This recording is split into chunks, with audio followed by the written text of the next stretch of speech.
Un millionnaire court contre la montre pour une audience de divorce qui pourrait lui coûter la moitié de sa fortune.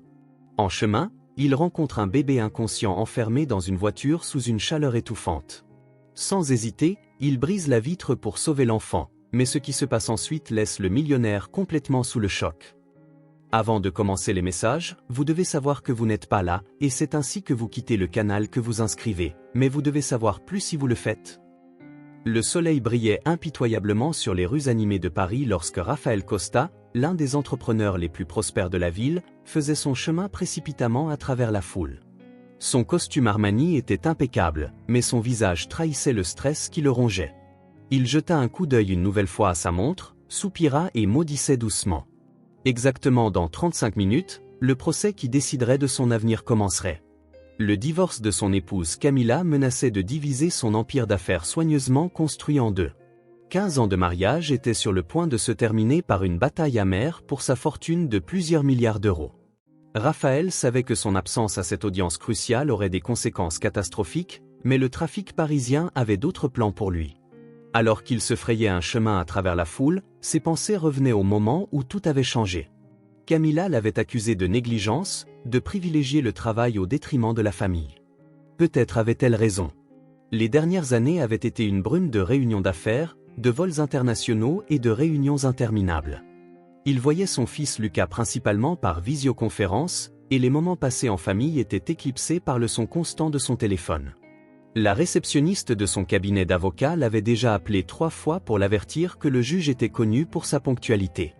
Si Rafael n'arrivait pas à temps, cela nuirait gravement à son affaire. Il accéléra le pas, ses chaussures en cuir italien claquant sur le trottoir tandis que la sueur coulait dans son dos.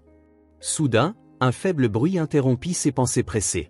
Rafael s'arrêta brusquement, faisant presque heurter une jeune femme derrière lui. Il y avait de nouveau un son doux et plaintif, presque imperceptible au bruit urbain. Son instinct lui disait de continuer, il n'avait pas le temps pour des distractions, mais quelque chose dans ce son le saisit par la gorge. Il se retourna, ses yeux cherchant l'origine du bruit parmi les voitures stationnées. Il vit une Mercedes noire aux vitres teintées. Le son semblait provenir de là. Rafael hésita. Sa montre continuait de marquer le temps impitoyablement, mais ce son avait quelque chose de désespéré qu'il ne pouvait ignorer. À contre-cœur, il s'approcha de la voiture. Le soleil se reflétait sur les vitres teintées, l'empêchant de voir à l'intérieur. Initialement, il posa ses mains comme un pare-soleil contre la vitre et regarda à l'intérieur. Son cœur manqua un battement. À l'arrière, il y avait un bébé rouge et couvert de sueur, les yeux fermés. Le temps sembla s'arrêter alors que Rafael restait là, ses propres problèmes soudainement réduits à des détails insignifiants. La température à l'intérieur de la voiture devait être insupportable sous le soleil brûlant de Paris. Sans réfléchir, il regarda autour de lui, cherchant quelque chose pour briser la vitre. Un magasin proche avait un extincteur à l'entrée. Rafael courut jusqu'à là, prit l'extincteur et retourna vers la voiture. L'alarme de la Mercedes se déclencha lorsqu'il brisa la vitre, mais il ignora le bruit assourdissant et les regards choqués des passants. Avec précaution mais rapidement, il sortit le bébé de la voiture étouffante, sans se soucier des éclats de verre coupant ses mains. Rafael enveloppa le bébé dans son manteau coûteux et courut vers l'hôpital le plus proche, complètement oublié de son audience au tribunal. Le petit était mou dans ses bras, respirant superficiellement et rapidement. Son cœur battait fort dans sa gorge alors qu'il entrait en courant dans les portes de l'hôpital en appelant à l'aide. Une équipe de médecins entra immédiatement en action. Un homme grand en blouse blanche prit les commandes, mais en voyant le bébé, il se figea. Son visage pâlit et il tomba à genoux. Gabriel murmura, « Il a volé mon fils ». Le monde sembla tourner autour de Rafael alors qu'il assistait au drame se dérouler. Le docteur Daniel Oliveira, selon son identification, était clairement le père de l'enfant qu'il venait de sauver. Avant que Rafael ne puisse expliquer ce qui s'était passé, les portes s'ouvrirent et des policiers entrèrent en courant. Rafael Costa. La voix du policier était dure et professionnelle. « Vous êtes arrêté pour vandalisme et tentative d'enlèvement ». Les accusations étaient absurdes, mais Rafael comprit la situation dans laquelle il se trouvait. Un homme en costume cherchant à briser une voiture et fuyant avec un bébé ne semblait pas bon. Pendant que les policiers le menottaient, il tenta d'expliquer ce qui s'était passé, mais personne ne semblait écouter. Le docteur Oliveira resta là, son fils maintenant en sécurité dans ses bras, avec un mélange de gratitude et de confusion sur son visage.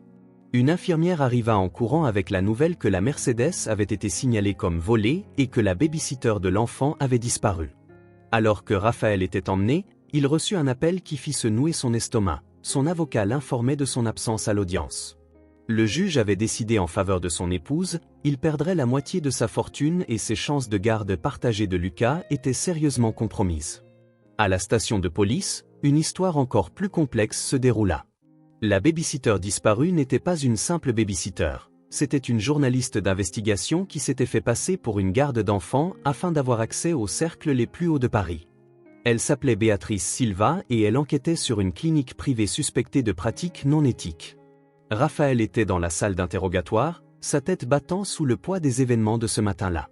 Sa vie avait été complètement bouleversée en quelques heures, mais alors qu'il était assis là, il commença à avoir des connexions qu'il avait auparavant manquées. Le timing de tout était parfait, trop parfait pour être une coïncidence. La Mercedes volée stratégiquement garée sur son chemin vers le tribunal, le bébé d'un médecin renommé laissé d'une manière qui attirerait certainement son attention, la journaliste disparue enquêtant sur une clinique privée. Quelqu'un voulait qu'il ne se présente pas au tribunal ce matin-là. Quelqu'un voulait le discréditer, mais pourquoi ? Qu'est-ce qu'une clinique privée avait à voir avec son divorce et pourquoi le bébé du docteur Oliveira avait-il été utilisé comme appât ? Raphaël savait qu'il était en difficulté, mais il sentait aussi qu'il était sur le point de découvrir quelque chose de plus grand, quelque chose qui allait bien au-delà de ses problèmes personnels. Après des heures d'interrogatoire, Raphaël fut finalement libéré grâce à l'intervention du docteur Oliveira, qui confirma son histoire. Le médecin l'attendait dans le hall de la station de police, son visage marqué par la fatigue et l'inquiétude. « Monsieur Costa, je dois vous remercier et vous demander pardon », dit Raphaël. Il regarda le médecin avec un regard investigateur. Il y avait quelque chose dans la façon dont le docteur Oliveira évitait son regard qui déclencha son instinct d'entrepreneur. « Vous en savez plus sur cette situation, n'est-ce pas » demanda-t-il directement. Daniel Oliveira soupira profondément et fit signe à un coin isolé. « Ce que je vais vous dire doit rester entre nous » murmura-t-il, regardant nerveusement autour de lui. La clinique privée que la journaliste enquêtait, j'y travaillais comme consultant. Ou plutôt je travaillais jusqu'à ce que je découvre ce qui se passait réellement. Raphaël se pencha en avant, son esprit fatigué soudainement alerte. Le médecin continua son histoire d'une voix tremblante. Tout a commencé il y a 1 an, nous avons reçu de nouveaux équipements, de nouveaux protocoles, des traitements expérimentaux qui n'étaient enregistrés nulle part. Au début, je pensais que c'était de la recherche innovante. Mais ensuite, les irrégularités ont commencé. Des transferts inexplicables de patients, des dossiers qui disparaissaient, et des ordres bizarres venant d'en haut. « Mais qu'est-ce que cela a à voir avec votre fils et la journaliste disparue » insista Raphaël. Il sentait qu'il y avait quelque chose de louche dans l'histoire du médecin. « Gabriel n'a pas été laissé dans cette voiture par hasard » avoua Daniel d'une voix brisée. « Ils m'ont utilisé pour me prévenir, et maintenant que vous vous êtes impliqué, ils ont arrêté de parler. » Soudain, de l'autre côté de la rue, un homme en costume sombre les observait intensément. « Nous sommes suivis » murmura Raphaël. Il attrapa le médecin par le bras et le tira à l'intérieur d'un centre commercial bondé. En se déplaçant à travers la foule, Daniel continua précipitamment, « La clinique est dirigée par le docteur Carlos Mendes. Il a été mon mentor, un médecin brillant, mais ses méthodes sont devenues de plus en plus non orthodoxes. Il a des connexions avec des entreprises pharmaceutiques, avec des personnes en position élevée, des personnes comme vous, Monsieur Costa. » Raphaël s'arrêta. « Que voulez-vous dire ? Votre épouse Camilla, elle est au conseil d'administration de l'un des principaux investisseurs de la clinique. Au moment de votre divorce, le procès d'aujourd'hui, tout a été planifié. » Le monde semblait tourner autour de Raphaël. L'avocat de Camilla avait insisté pour cette date spécifique pour l'audience. Avait-elle quelque chose à voir avec cela ou était-ce simplement un pion dans un jeu plus grand ? Un cri interrompit ses pensées. Sur l'escalator derrière eux, il y avait un tumulte. Raphaël se retourna et vit le poursuivant se frayer un chemin à travers la foule, maintenant accompagné de 2 autres hommes. Daniel plongea sa main dans sa poche et remit une clé USB à Raphaël. « Toutes les preuves sont ici, les expérimentations, les noms, les flux d'argent. Béatrice a risqué sa vie pour rassembler cela. Trouvez-la avant qu'il ne la trouve, et faites attention au docteur Mendes, il n'est pas l'homme que je pensais, dit-il. » Raphaël était dans son bureau, regardant la clé USB dans sa main. Les images de sécurité du centre commercial confirmaient que les poursuivants étaient des agents de sécurité professionnels embauchés par la clinique privée. Le docteur Oliveira était rentré chez lui sain et sauf avec son fils, mais n'avait pas répondu au message depuis. Une douce frappe à la porte interrompit ses pensées. Sa secrétaire Paula était à l'entrée avec un regard inquiet. « Y a-t-il quelqu'un pour vous, monsieur Costa » demanda-t-elle. « Oui, c'est au sujet de Béatrice Silva » répondit-elle. Le cœur de Raphaël s'emballa.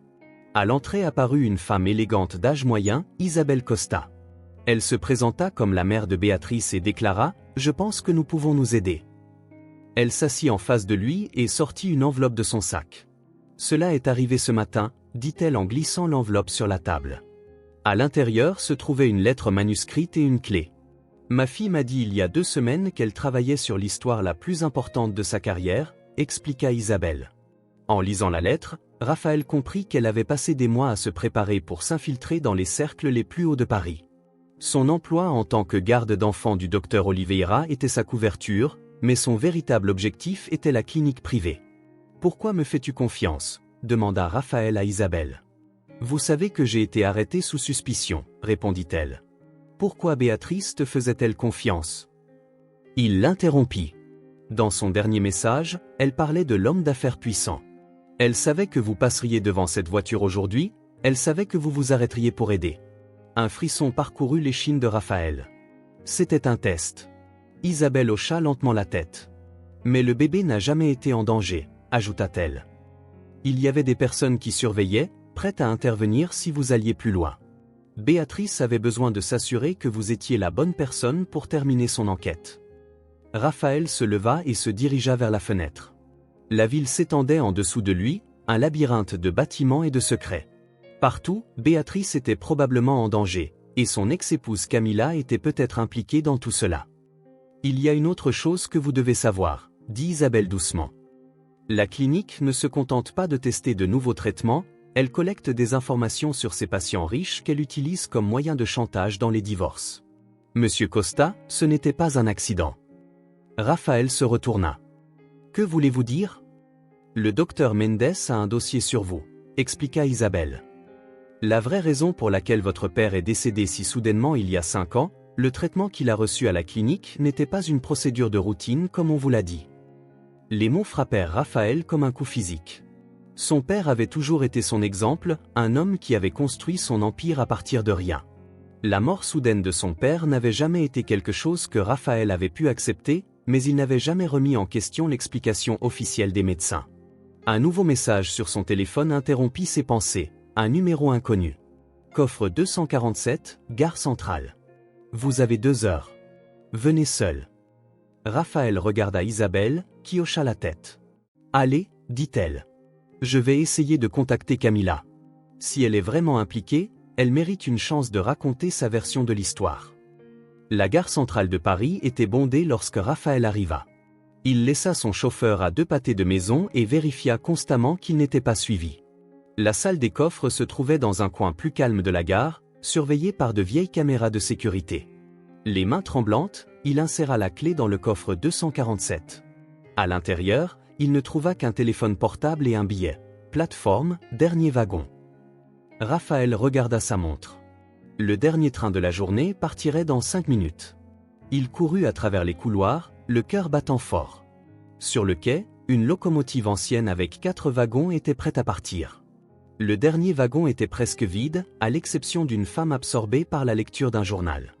Lorsqu'il s'approcha, elle abaissa le journal et murmura « Monsieur Costa », reconnaissant son visage des photos qu'Isabelle lui avait montrées, plus maigre avec des cernes profondes, mais avec un regard alerte et intelligent. « Asseyez-vous, nous avons exactement 8 minutes avant que ce train parte.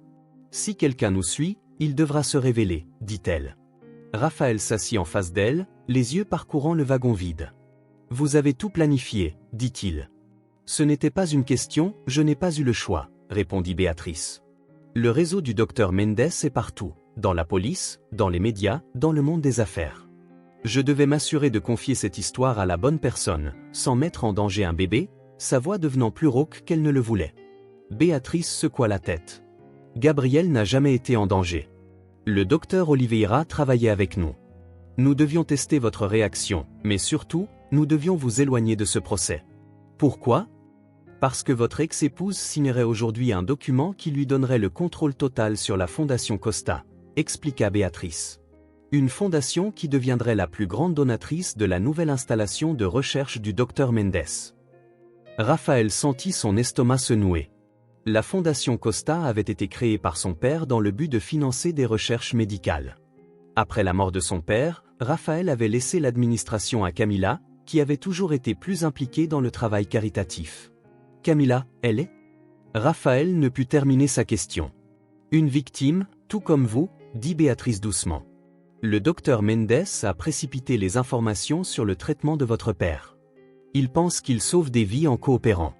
La vérité est qu'elle a arrêté soudainement, ajouta-t-elle, pâlissant. Raphaël se retourna dans le couloir. Un homme en costume sombre s'approchait. Le train commençait à bouger. Fais confiance à Camilla, murmura Béatrice rapidement. Mais ne fais pas confiance à l'assistante du docteur Mendes, Ana Lopez. Elle n'est pas ce qu'elle semble être. L'homme en costume était maintenant assez proche pour voir leur visage. Béatrice se leva brusquement. « Suivez l'argent », dit-elle avant de courir vers le prochain wagon. L'homme hésita un instant, croisa le regard de Raphaël, puis la suivit. Raphaël voulut se lever pour l'aider, mais sentit quelque chose de dur sur son côté. Un second homme s'était assis à côté de lui, une arme cachée sous son manteau. « Restez assis, monsieur Costa.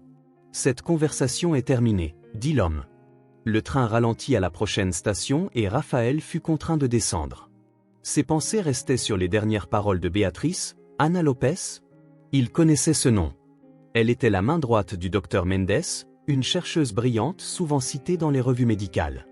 De retour à son bureau, une surprise l'attendait.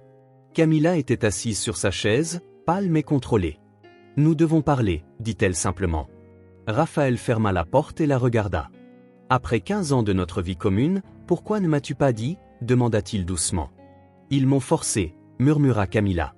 Des larmes brillaient dans ses yeux. Ils avaient des preuves sur le traitement de votre père, sur ce qui s'était réellement passé dans cette clinique. Si je ne coopérais pas, ils rendraient tout public. Vous perdriez tout, votre entreprise, votre réputation, même Lucas. Raphaël s'assit en face d'elle. Raconte-moi, il respira profondément. Tout a commencé 3 mois après la mort de votre père. Ana Lopez m'a contacté, elle a dit qu'elle avait des preuves que votre père avait été utilisé comme cobaye dans un traitement expérimental, un traitement qui n'était pas approuvé et qui a finalement échoué. Ils m'ont fait du chantage pour que je mette la Fondation Costa à disposition pour leurs recherches. Dr Mendes travaillait sur des traitements de vie, pensant que le sacrifice de votre père ne serait pas vain. Je voulais le protéger, dit-elle. Raphaël, ayant déjà perdu tant de choses, se leva et marcha jusqu'à la fenêtre. Le soleil se couchait sur Paris, baignant la ville d'une lumière dorée qui contrastait fortement avec les révélations sombres de cette journée. Béatrice m'a dit que je pouvais te faire confiance, dit-il. Mais elle m'a averti au sujet d'Ana Lopez, continua-t-il. Le visage de Camilla se déforma. Anna, répondit-il. Elle est plus dangereuse que Mendes. Elle dirige le réseau, collecte et utilise toutes les informations. Elle a une raison personnelle de se venger de la famille Costa. Ce que vous voulez dire, c'est qu'elle s'appelle en réalité Ana Oliveira? Elle est la sœur de Daniel Oliveira et la veuve de l'un des premiers patients à mourir à cause des traitements expérimentaux de la clinique, un traitement qui a été partiellement financé par l'entreprise de votre père avant qu'il ne devienne lui-même patient. Raphaël se recroquevilla dans sa chaise, submergé par les implications. Daniel Oliveira ne lui avait pas tout révélé. Les connexions étaient plus profondes, plus personnelles qu'il ne l'avait imaginé. Un léger bip interrompit le silence, un email sur son ordinateur. L'expéditeur était inconnu, mais la pièce jointe portait un nom qui fit glacer le sang de Raphaël. Projet Phoenix, résultat des tests d'Antoine Costa. C'est ça, murmura Camilla. La preuve que Béatrice cherchait. Elle a dû l'envoyer avant d'être capturée.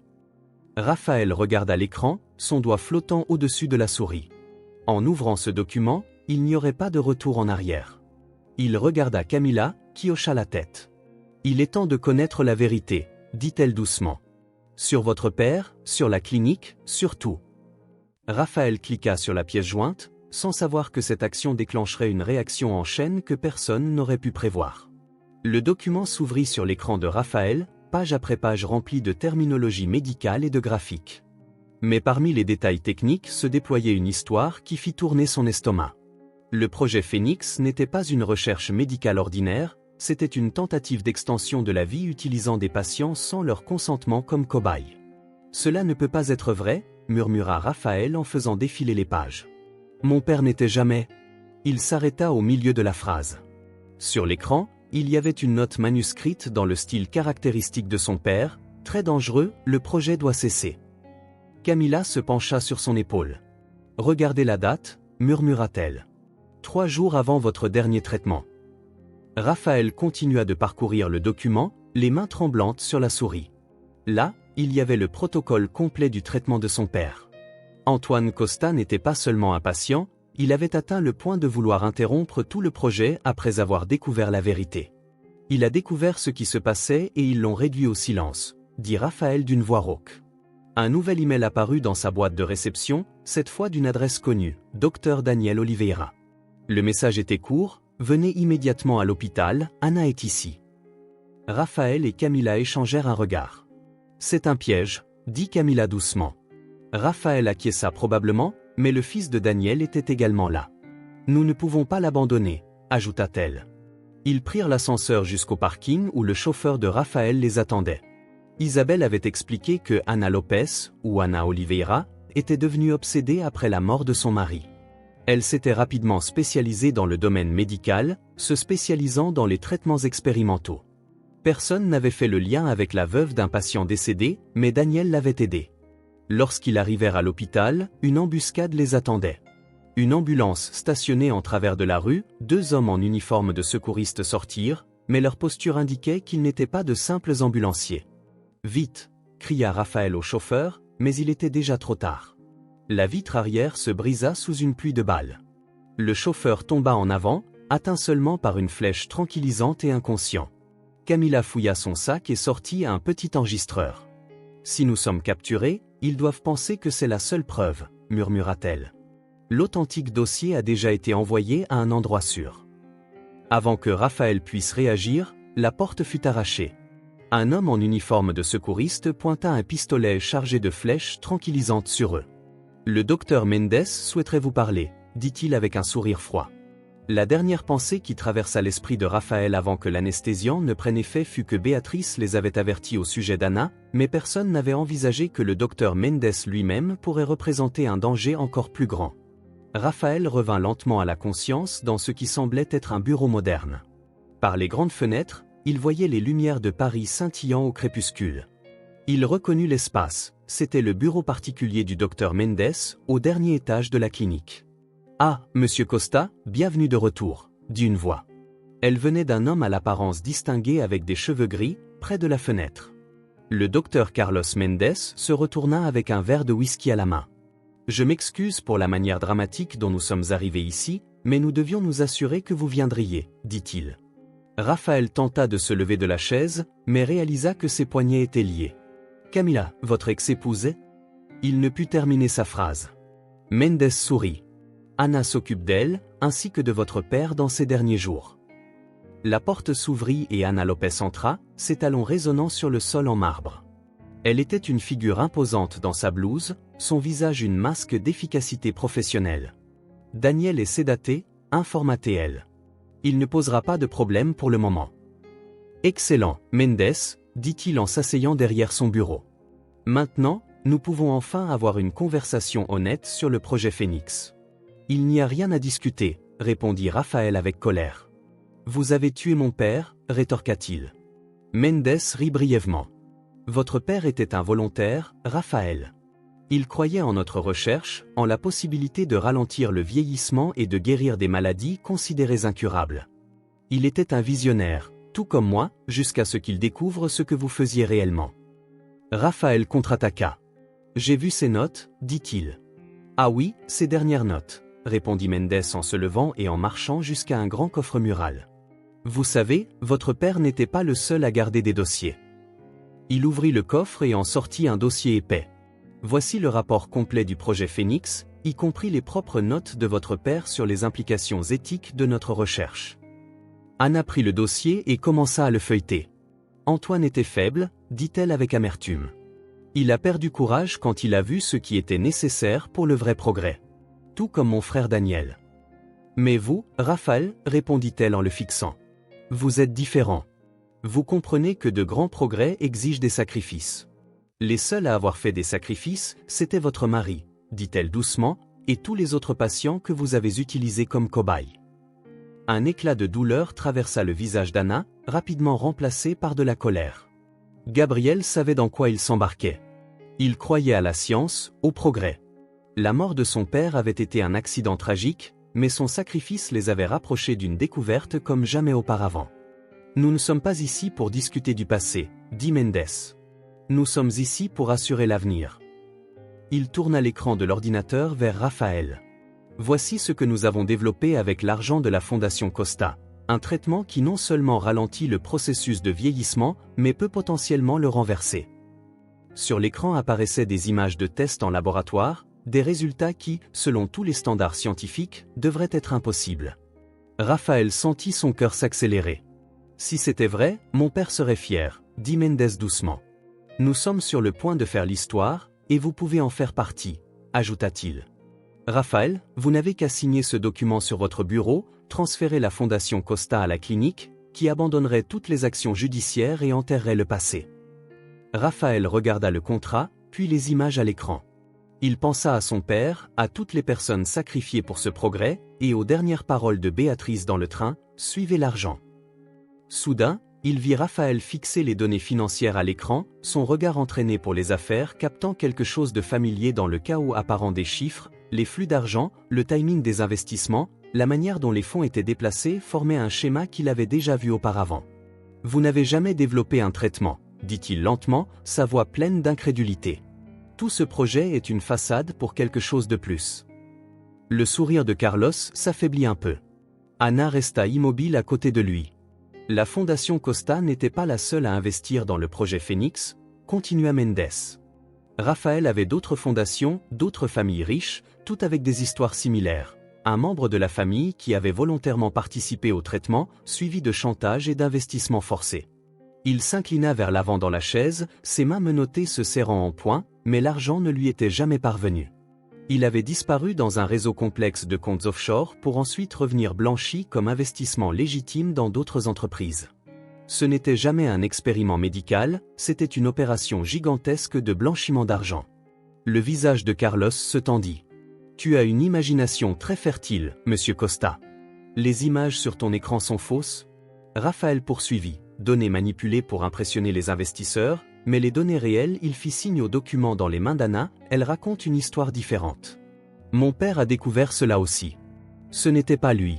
Il n'était pas seulement choqué par les problèmes éthiques, il avait découvert la fraude financière. Anna ferma le dossier d'un claquement. Peu importe ce que tu penses savoir, tu n'as pas de preuves. Béatrice a les preuves, répondit Raphaël calmement. C'est pourquoi elle a dû disparaître. Elle ne suivait pas seulement la piste médicale, elle suivait l'argent, ce qu'elle a maintenant tout envoyé à lui. Un éclair soudain le frappa comme un coup. La voix de Carlos était menaçante. Raphaël sourit pour la première fois cette nuit-là à la seule personne que vous n'auriez jamais suspectée, la personne qui avait eu accès à tous les documents financiers de la Fondation Costa pendant des années. À ce moment-là, la porte s'ouvrit brusquement. Camilla était à l'entrée, mais plus comme la femme abattue d'une heure plus tôt. Sa posture était droite, son regard ferme. Derrière elle se tenaient 2 agents de la police fédérale. « Je sens que cela a pris autant de temps, dit-elle à Raphaël. Nous devions nous assurer que nous avions toutes les preuves. » Anna saisit son sac, mais l'un des agents fut plus rapide. « Anna Lopez, dit-il, vous êtes en état d'arrestation pour fraude, extorsion et complicité dans des expérimentations médicales non éthiques. » Alors que les agents entraient dans la salle, Raphaël aperçut un mouvement du coin de l'œil. Le docteur Carlos avait attrapé un petit dispositif du tiroir de la table. « Si je tombe, dit-il sombrement, nous tombons tous. » Son doigt se dirigea vers un bouton rouge, mais avant qu'il ne puisse l'appuyer, un bruit sourd retentit. Carlos tomba et derrière lui se tenait Daniel Oliveira avec un microscope lourd en main. « C'était pour Gabriel, dit Daniel doucement, pour Roberto et pour tous les autres que tu as utilisés. Camilla a couru pour Raphaël pour libérer tes menottes. Béatrice travaille avec la police fédérale depuis des mois, expliqua-t-elle en manipulant les menottes. Elle avait besoin de mon aide pour accéder aux documents financiers, mais nous devions être prudents. Un faux pas et toutes les preuves disparaîtraient. Raphaël frotta ses poignets lorsque les menottes furent retirées. Camilla acquiesça. Ça devait sembler réel, il devait croire qu'il m'avait sous contrôle. Elle hésita un instant. Je suis désolé de ne pas t'avoir pu le dire plus tôt. Raphaël secoua la tête et la serra dans ses bras. Tu as fait exactement ce que mon père aurait fait. Tu as découvert la vérité? Mais pendant que les agents emmenaient Carlos et Anna, Raphaël savait que ce n'était pas encore la fin. Il y avait beaucoup de questions sans réponse, de nombreux fils à retordre, et quelque part en ville, Béatrice attendait encore avec la dernière pièce du puzzle qui relierait tout dans le chaos qui a suivi les arrestations. Camilla emmena Raphaël dans une salle de traitement. « Il y a quelque chose de plus que tu dois savoir », dit-elle d'une voix tendue à propos de Béatrice. Elle prit le téléphone et lui montra une photo. La respiration de Raphaël s'arrêta. Sur la photo, une jeune Béatrice apparaissait, bras dessus bras dessous avec son père. Tous deux souriaient à l'appareil avec les bâtiments de la Fondation Costa en arrière-plan. Elle travaillait pour lui, expliqua Camilla. En tant que journaliste d'investigation, elle recherchait depuis des années des pratiques médicales suspectes. Son père l'a engagée pour enquêter sur le projet Phoenix avant même qu'il ne devienne un patient. Pourquoi ne l'a-t-elle jamais dit? Parce qu'elle savait qu'elle avait besoin de toi. Une voix résonna de la porte. Béatrice était là, pâle mais déterminée. Mon père m'a demandé de continuer l'enquête si quelque chose lui arrivait, mais j'avais besoin de quelqu'un de l'intérieur, quelqu'un avec accès aux bons documents. Elle entra dans la salle et ferma la porte derrière elle. Son père savait qu'il y avait quelque chose d'anormal avec la clinique, mais ne pouvait pas prouver quoi que ce soit. Alors il découvrit le schéma dans les finances. Il prévoyait d'aller aux autorités, mais ils découvrirent. Raphaël compléta la phrase. Béatrice acquiesça. Anna Lopez a été celle qui a découvert. Elle a alerté Carlos et puis elle a avalé son souffle. Son père a reçu son dernier traitement. Mais pourquoi attendre toutes ces années? Demanda Raphaël. Pourquoi ne pas aller à la police avant? Parce que nous voulions le réseau entier, répondit Camilla. Non seulement Carlos et Anna, mais tous les impliqués, les banquiers qui blanchissaient l'argent, les médecins qui fermaient les yeux sur la vérité, les dirigeants qui acceptaient des pots de vin, et maintenant Béatrice souriait fatiguée. Maintenant nous les avons, la police fédérale effectue des perquisitions dans 12 endroits différents en ce moment, le réseau est en train de se désintégrer. Raphaël marcha jusqu'à la fenêtre, regardant la ville qui avait été son foyer toute sa vie. Une chose que je ne comprends toujours pas, dit-il lentement, pourquoi ont-ils choisi ce jour spécifique pour les arrestations? Parce que c'est le jour de mon divorce. Camilla et Béatrice échangèrent des regards.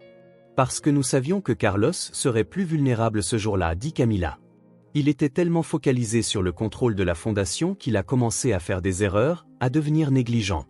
Sais-tu, Gabriel? Raphaël se tourna. Pourquoi l'impliquer? Ce n'était pas prévu. Elle a tenté de faire chanter son frère en menaçant son fils. Nous avons dû intervenir. C'était un risque, mais cela nous a aussi donné l'ouverture dont nous avions besoin. Un léger coup retentit à la porte. Daniel Oliveira apparut à l'entrée. Ils ont trouvé l'ordinateur portable d'Anna, dit-il excité, et vous ne croirez jamais ce qu'il contient.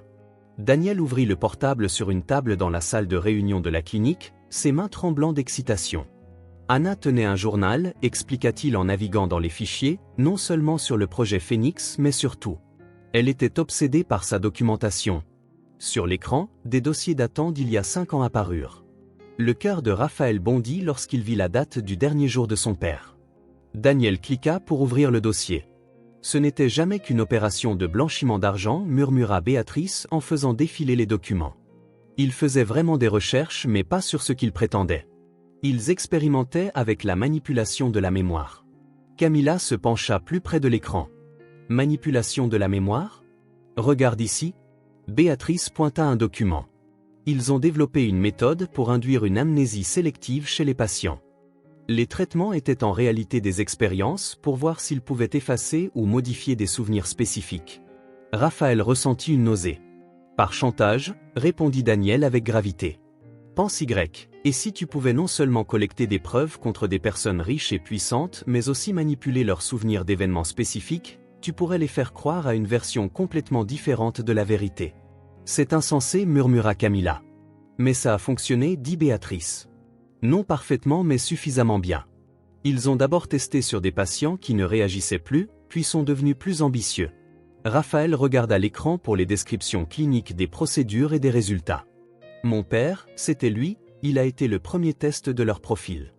Daniel acquiesça doucement. Ils ont essayé d'effacer ses souvenirs des irrégularités financières. Assis sur un lit d'hôpital, il parlait confusément, passant d'un sujet à l'autre, mais ses yeux étaient clairs et concentrés. Il s'est battu contre cela, dit Béatrice. Son esprit était plus fort que ce qu'ils attendaient et pendant le dernier traitement, elle s'est arrêtée, incapable de terminer la phrase. Raphaël détourna le regard de l'écran, ses poings serrés. Mais alors il vit quelque chose, un dossier étiqueté confiance. Qu'est-ce que c'est ? Demanda-t-il. Daniel ouvrit le dossier. À l'intérieur, il y avait des centaines de fichiers tous nommés avec des figures proéminentes de Paris. C'est leur assurance, dit-il. Détails sur tous ceux qui avaient un lien avec la clinique, non seulement les victimes mais aussi les complices, politiques, juges, chefs d'entreprise. Et regarde les dates, observa Camilla. Certains de ces fichiers datent de la semaine dernière. Cela va bien au-delà de Carlos et Anna. Béatrice prit son téléphone. Je dois alerter mes contacts à la police fédérale. C'est plus gros que ce que nous pensions. Mais avant qu'elle ne puisse appeler, les lumières s'éteignirent. L'éclairage d'urgence s'alluma, projetant une lueur rouge qui dessinait des ombres fantomatiques sur les murs, et par l'interphone, une voix mécanique résonna. Protocole d'urgence initié. Tous les systèmes sont bloqués. Daniel se leva rapidement. Ce n'est pas possible, tous les systèmes auraient dû être désactivés. Anna dit à Raphaël sévèrement, elle a dû préparer ça, une dernière ligne de défense. Camilla courut vers la porte mais elle était déjà verrouillée. Un nouveau message apparut sur le laptop. Transfert de données initié. Séquence de suppression commencera dans 10 minutes. Ils essaient d'effacer tout, dit Béatrice. Toutes les preuves, tous les noms. Raphaël regarda l'écran pour les barres de progression montrant comment leur chance de justice s'était lentement échappée. Mais alors il vit quelque chose, un motif dans le code qui défilait sur l'écran. Daniel, dit-il, tu as dit qu'Anna était obsédée par sa documentation. Est-ce qu'elle a fait une sauvegarde, une assurance ? Les doigts de Daniel volaient sur le clavier, son visage tendu par la concentration. Anna n'était pas seulement obsédée, elle était paranoïaque. Elle ne faisait confiance à personne, même à Mendes. Il doit y avoir une sauvegarde. Les minutes passaient, et sur l'écran, la séquence de suppression montrait qu'il n'avait que 7 minutes avant que tout ne disparaisse. Béatrice tenta de contacter le monde extérieur par téléphone, mais tous les signaux étaient bloqués. Attendez, dit Camilla, la paranoïa d'Anna n'était pas seulement numérique, elle gardait toujours des copies physiques de tout. Raphaël acquiesça lentement, un souvenir émergent. Le coffre-fort dans le bureau de Mendes contenait plus de documents que le dossier qu'il nous avait montré. Nous ne pouvons pas y arriver, dit Daniel frustré. Tout l'étage est verrouillé, peut-être que nous pouvons. Béatrice marcha jusqu'à la fenêtre et regarda dehors. Nous sommes au 5e étage, le bureau de Mendes est au 6e. Raphaël suivit son regard vers la large saillie qui courait le long de la façade du bâtiment. C'est de la folie, nous n'avons pas le choix, dit Béatrice. Dans 5 minutes tout va disparaître, toutes les preuves, tous les noms, tout pourquoi ton père est mort. Camilla agrippa le bras de Raphaël. Il doit y avoir un autre moyen. Il n'y en a pas.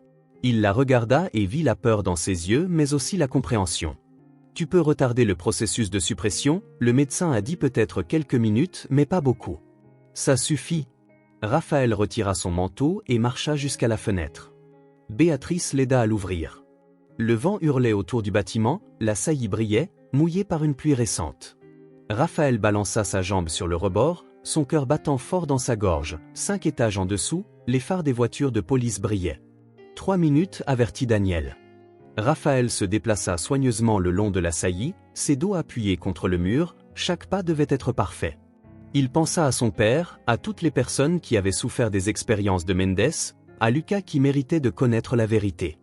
Le bureau de Mendes était illuminé par la lumière d'urgence, une lueur fantomatique rouge qui traversait les fenêtres. La fenêtre était verrouillée, bien sûr. Raphaël tira sa chemise sur sa main et brisa le verre, ignorant la douleur lorsque les éclats frappèrent son bras. En quelques minutes, il escalada à l'intérieur, courut jusqu'au coffre-fort. Quel était le code ? Alors il se rappela quelque chose que Béatrice avait dit sur l'obsession d'Anna. Il saisit la date de la mort de son mari et la composa. Le coffre s'ouvrit en un instant, ses mains voltèrent les documents, les papiers tombèrent au sol. Là, un dossier noir étiqueté « Contingence, copie physique ». La lumière rouge dans le couloir commença à clignoter. Raphaël entendit le son des portes qui se déverrouillaient. Il courut vers la fenêtre, tenant le dossier contre sa poitrine. Le rebord semblait encore plus étroit sur le chemin du retour, le vent encore plus fort. Mais alors il entendit la voix de Camilla l'encourageant, vit la main tendue de Béatrice.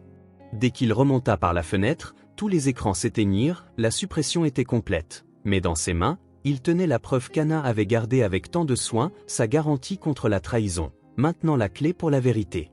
Daniel étudia les documents tandis que Béatrice appelait ses contacts à la police fédérale. Camilla tenait la main ensanglantée de Raphaël pendant qu'une infirmière soignait ses coupures. Tout est ici, murmura Daniel, nom, date, compte bancaire, suffisamment pour démanteler tout le réseau. Raphaël regarda le dossier, les années de corruption et de crimes documentés. Mon père serait fier, dit Camilla doucement. Oui, acquiesça Raphaël, mais ce n'est pas encore fini. C'est seulement le début. Par la fenêtre, ils virent les premiers rayons du soleil sur Paris, un nouveau jour marquant la fin du projet Phénix et le début de la quête de justice pour toutes les victimes. Les 48 heures suivantes se dissipèrent dans une brume d'interrogatoires policiers, de conférences de presse et d'appels interminables. Raphaël était dans son bureau à la maison, entouré de piles de documents du dossier d'Anna lorsque Camilla entra avec 2 tasses de café.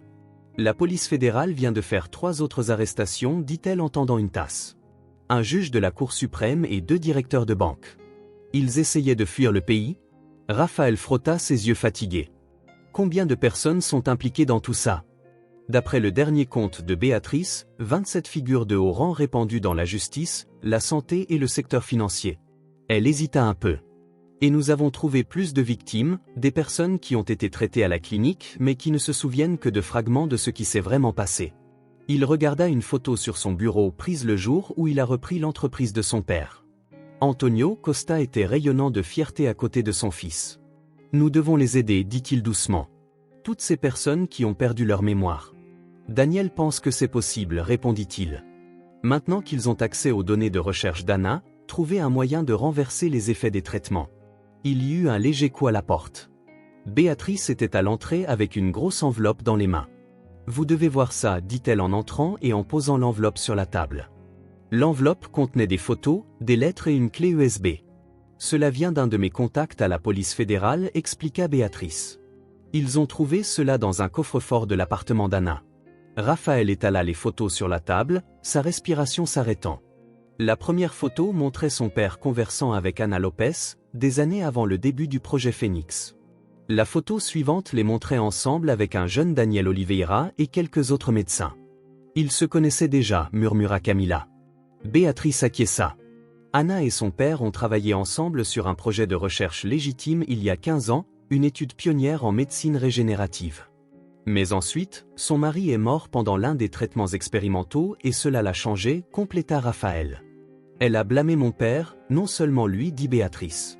Tout le système. Elle croyait que le monde médical était corrompu et que seules des mesures drastiques pouvaient apporter des changements. Elle prit une lettre de l'enveloppe. Elle a écrit cela 2 jours avant votre confrontation à la clinique. Raphaël lut les mots tremblants de ses mains. C'était une sorte de confession mais aussi une justification. Anna décrivit comment elle avait attendu des années pour sa chance de vengeance, comment elle avait lentement grimpé dans le monde médical tout en collectant des preuves contre tous ceux qu'elle considérait responsables de la mort de son mari. Elle ne recherchait pas seulement de l'argent ou du pouvoir, dit Camilla doucement, elle voulait démanteler tout le système de l'intérieur, le rendant encore plus corrompu. Raphaël secoua la tête.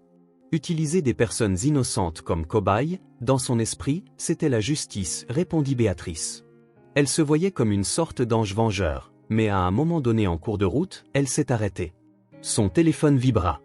Après une brève conversation, elle leva les yeux, son visage pâle. « Qu'est-ce qui s'est passé ?» demanda Camilla. « Ils viennent de trouver Anna dans sa cellule, dit Béatrice à voix basse. Elle est en coma. Elle s'est administré le traitement elle-même. » Raphaël se leva brusquement. « Nous devons aller à l'hôpital maintenant. »« Pourquoi ?» demanda Camilla, surprise. « Parce qu'elle est la seule qui sait comment nous pouvons aider les autres victimes, répondit-il sévèrement. Et parce qu'en dépit de tout, elle est le dernier lien pour ce qui s'est réellement passé avec mon père. » L'hôpital était un bâtiment différent de la clinique privée, stérile, efficace, sans la façade luxueuse que le projet Phénix utilisait pour cacher sa véritable nature.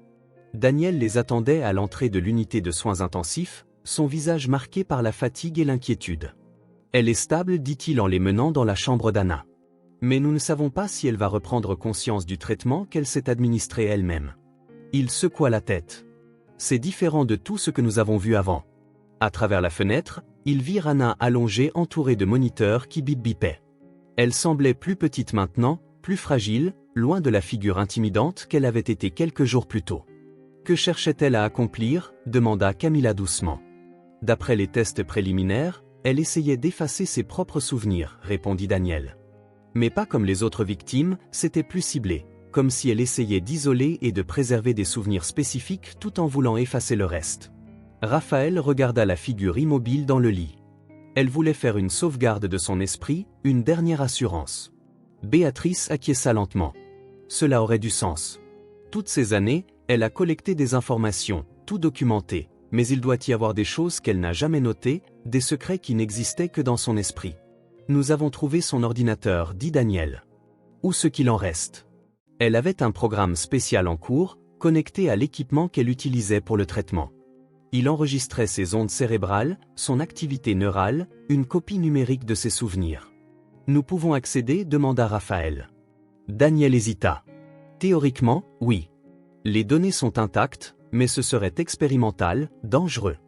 Il nous faudrait une interface pour interpréter les informations, et la seule qui dispose de ce type de technologie est la clinique, compléta Béatrice. Raphaël marcha jusqu'à la fenêtre, regardant la ville qui se réveillait lentement au début du matin. Quel risque cela impliquerait-il? Demanda-t-il. Ça ne compte pas, dit Camilla résolue, tu ne peux pas considérer. Nous avons besoin de cette information. Il l'interrompit. Non seulement pour le processus, mais pour toutes les victimes, s'il y a un moyen de les aider à récupérer leurs souvenirs, mais à quel prix? Demanda Béatrice. La technologie n'a pas été testée, elle n'est pas sécurisée. De cette manière, elle pourrait endommager leurs propres souvenirs ou pire. Daniel fit un pas en avant. Il pourrait y avoir une autre manière. Dans l'appartement d'Anna, nous avons trouvé des notes sur un nouveau protocole, quelque chose sur quoi elle travaillait avant tout cela, une méthode plus sûre pour influencer les souvenirs. Il prit sa tablette et montra les spécifications techniques. Serait-il possible de construire une sorte de pont entre les souvenirs stockés d'elle et un cerveau sain sans risque de dommages permanents? Mais nous avons encore besoin de quelqu'un qui se porte volontaire pour la procédure, dit Béatrice. Raphaël regarda le corps immobile d'Anna et les moniteurs qui enregistraient ses fonctions vitales. Il pensa à son père, à tous les autres qui avaient été utilisés dans les expériences de la clinique, à la vérité qui était encore cachée dans les recoins numériques de l'esprit. « Je vais le faire », dit-il avec détermination. Raphaël commença. Camilla, non, seul il l'interrompit. « Nous allons le faire ensemble. Toi, moi, Daniel, nous avons tous fait partie de cette histoire. Il est temps de la terminer ensemble. » Béatrice prit son téléphone. « Je vais organiser une équipe de la police fédérale. Si nous allons faire cela, ce sera sous une supervision rigoureuse. » Daniel acquiesça lentement. « J'ai besoin de 2 jours pour tout préparer. » Raphaël le regarda fixement. « Es-tu sûr de vouloir faire cela? Quoi que nous trouvions dans les souvenirs d'Anna, il n'y a pas de retour en arrière, jamais eu. » Oui, répondit Raphaël, son regard toujours fixé sur Anna. « Depuis le jour où j'ai sauvé son fils de cette voiture, les 2 jours qui ont suivi ont été un tourbillon de préparatifs et de tests. » Daniel réunit une équipe d'experts de confiance sous la stricte supervision de la police fédérale. L'équipement de la clinique fut transféré dans une aile sécurisée de l'hôpital où les techniciens travaillaient jour et nuit pour mettre en œuvre le protocole d'Anna. Raphaël subit une série d'examens médicaux tandis que Camilla et Béatrice s'occupaient des aspects juridiques. Ce serait une opération délicate, techniquement encore expérimentale mais maintenant sous des directives éthiques strictes et avec toutes les mesures de sécurité possibles. Nous avons trouvé quelque chose dans les données d'Anna, dit Daniel la veille de la procédure. Ils étaient dans son bureau entouré d'écrans d'ordinateur remplis de données médicales. Il semble qu'elle ait construit une sorte d'encre dans ses souvenirs, une encre, demanda Camilla. Un souvenir spécifique qui sert de point de départ, expliqua Daniel. Un moment si fort, si clair qu'il peut fonctionner comme un point fixe dans le chaos du transfert de mémoire. Béatrice se pencha sur l'un des écrans. Le jour où Roberto est mort, dit-elle doucement. Ça doit être ça. Raphaël regarda les graphiques montrant les ondes cérébrales d'Anna ce jour-là fatidique. Si nous commençons là, nous pouvons naviguer vers d'autres souvenirs. Théoriquement, acquiesça Daniel, tu traverseras ces expériences, tu ressentiras ces émotions. Cela peut être accablant. Nous n'avons pas le choix, dit Raphaël avec détermination. C'est notre unique chance de comprendre ce qui s'est réellement passé, non seulement avec mon père mais avec toutes les victimes. Camilla prit sa main. Tu n'as pas à faire ça seul. Nous n'en discutons pas, l'interrompit-il. Nous avons décidé que tu es la sauvegarde. Si cela tourne mal et que je reste coincé dans les souvenirs d'Anna, tu es la seule qui peut me sortir de là. Un léger coup retentit à la porte, interrompant la conversation. Une infirmière apparut à la porte. Docteur Oliveira, les valeurs d'Anna changent, elle. Ils coururent vers l'unité de soins intensifs où les moniteurs montraient un changement subtil mais clair dans les ondes cérébrales d'Anna. Elle se bat, murmura Daniel. D'une certaine manière, elle sait ce que nous planifions, et c'est possible, demanda Béatrice avec Anna. Daniel acquiesça. J'ai appris que tout est possible. Elle était toujours 3 pas en avant de tout le monde. Raphaël regarda les graphiques des lignes dansantes qui reflétaient l'esprit confus d'Anna.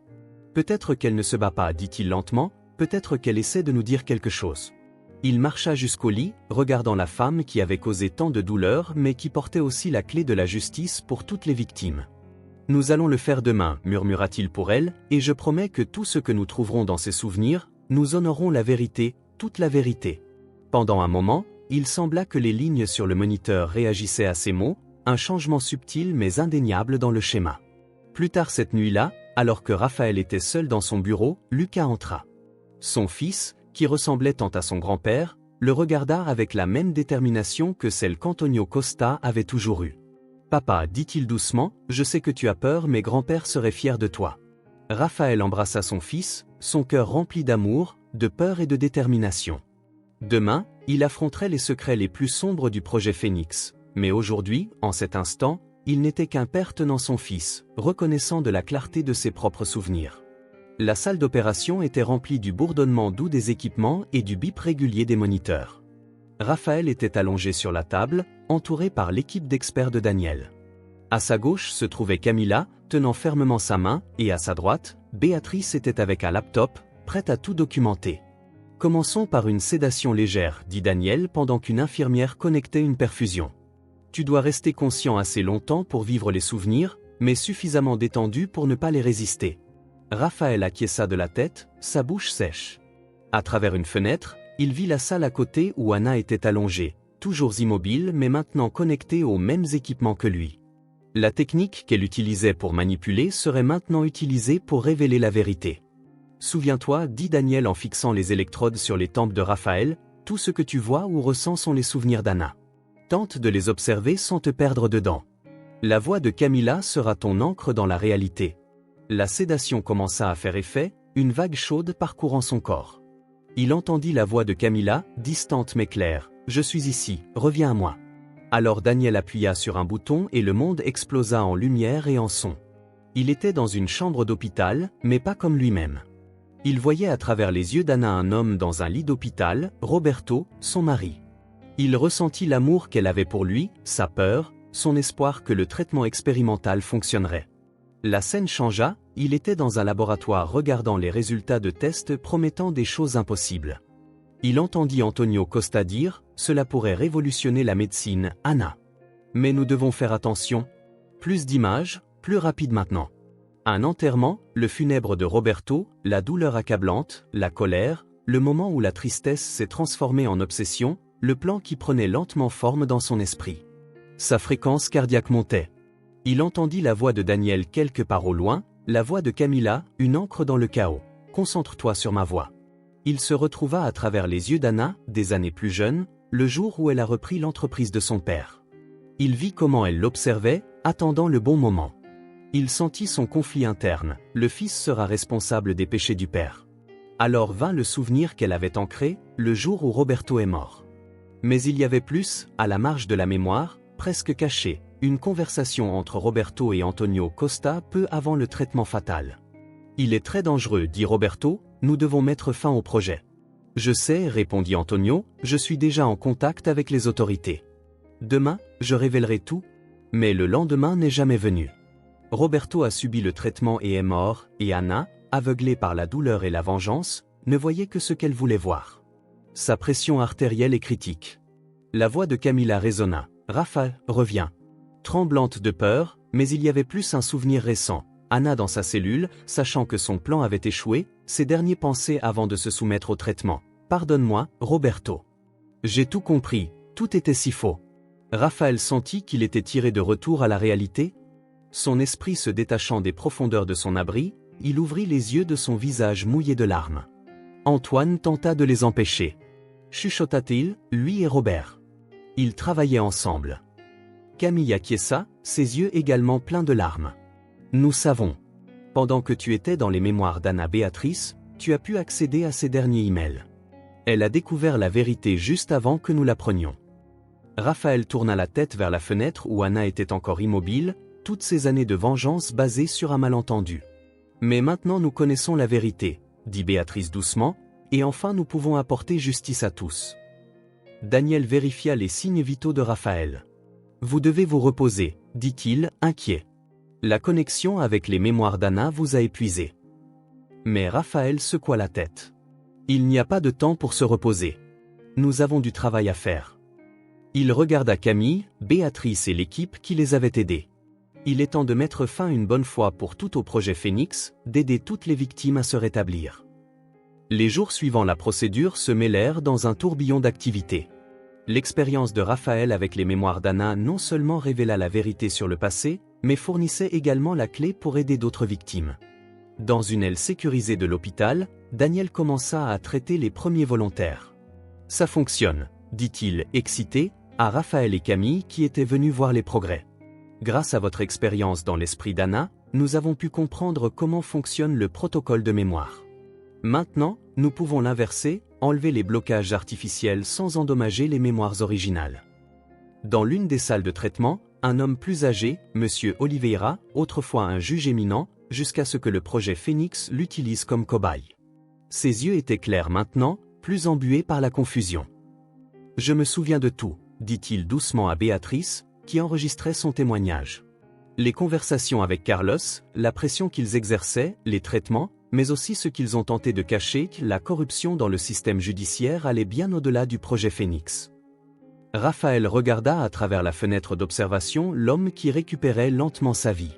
Combien d'autres sont encore là? Jusqu'à présent, nous avons identifié 27 victimes, répondit Camille, consultante sur sa tablette. Mais nous recevons encore de nouveaux rapports. Des personnes qui ont vécu des années avec des lacunes inexplicables dans leur mémoire commencent à réaliser qu'elles peuvent aussi être victimes. Une infirmière arriva avec de nouveaux résultats de tests. Daniel les étudia et sourit.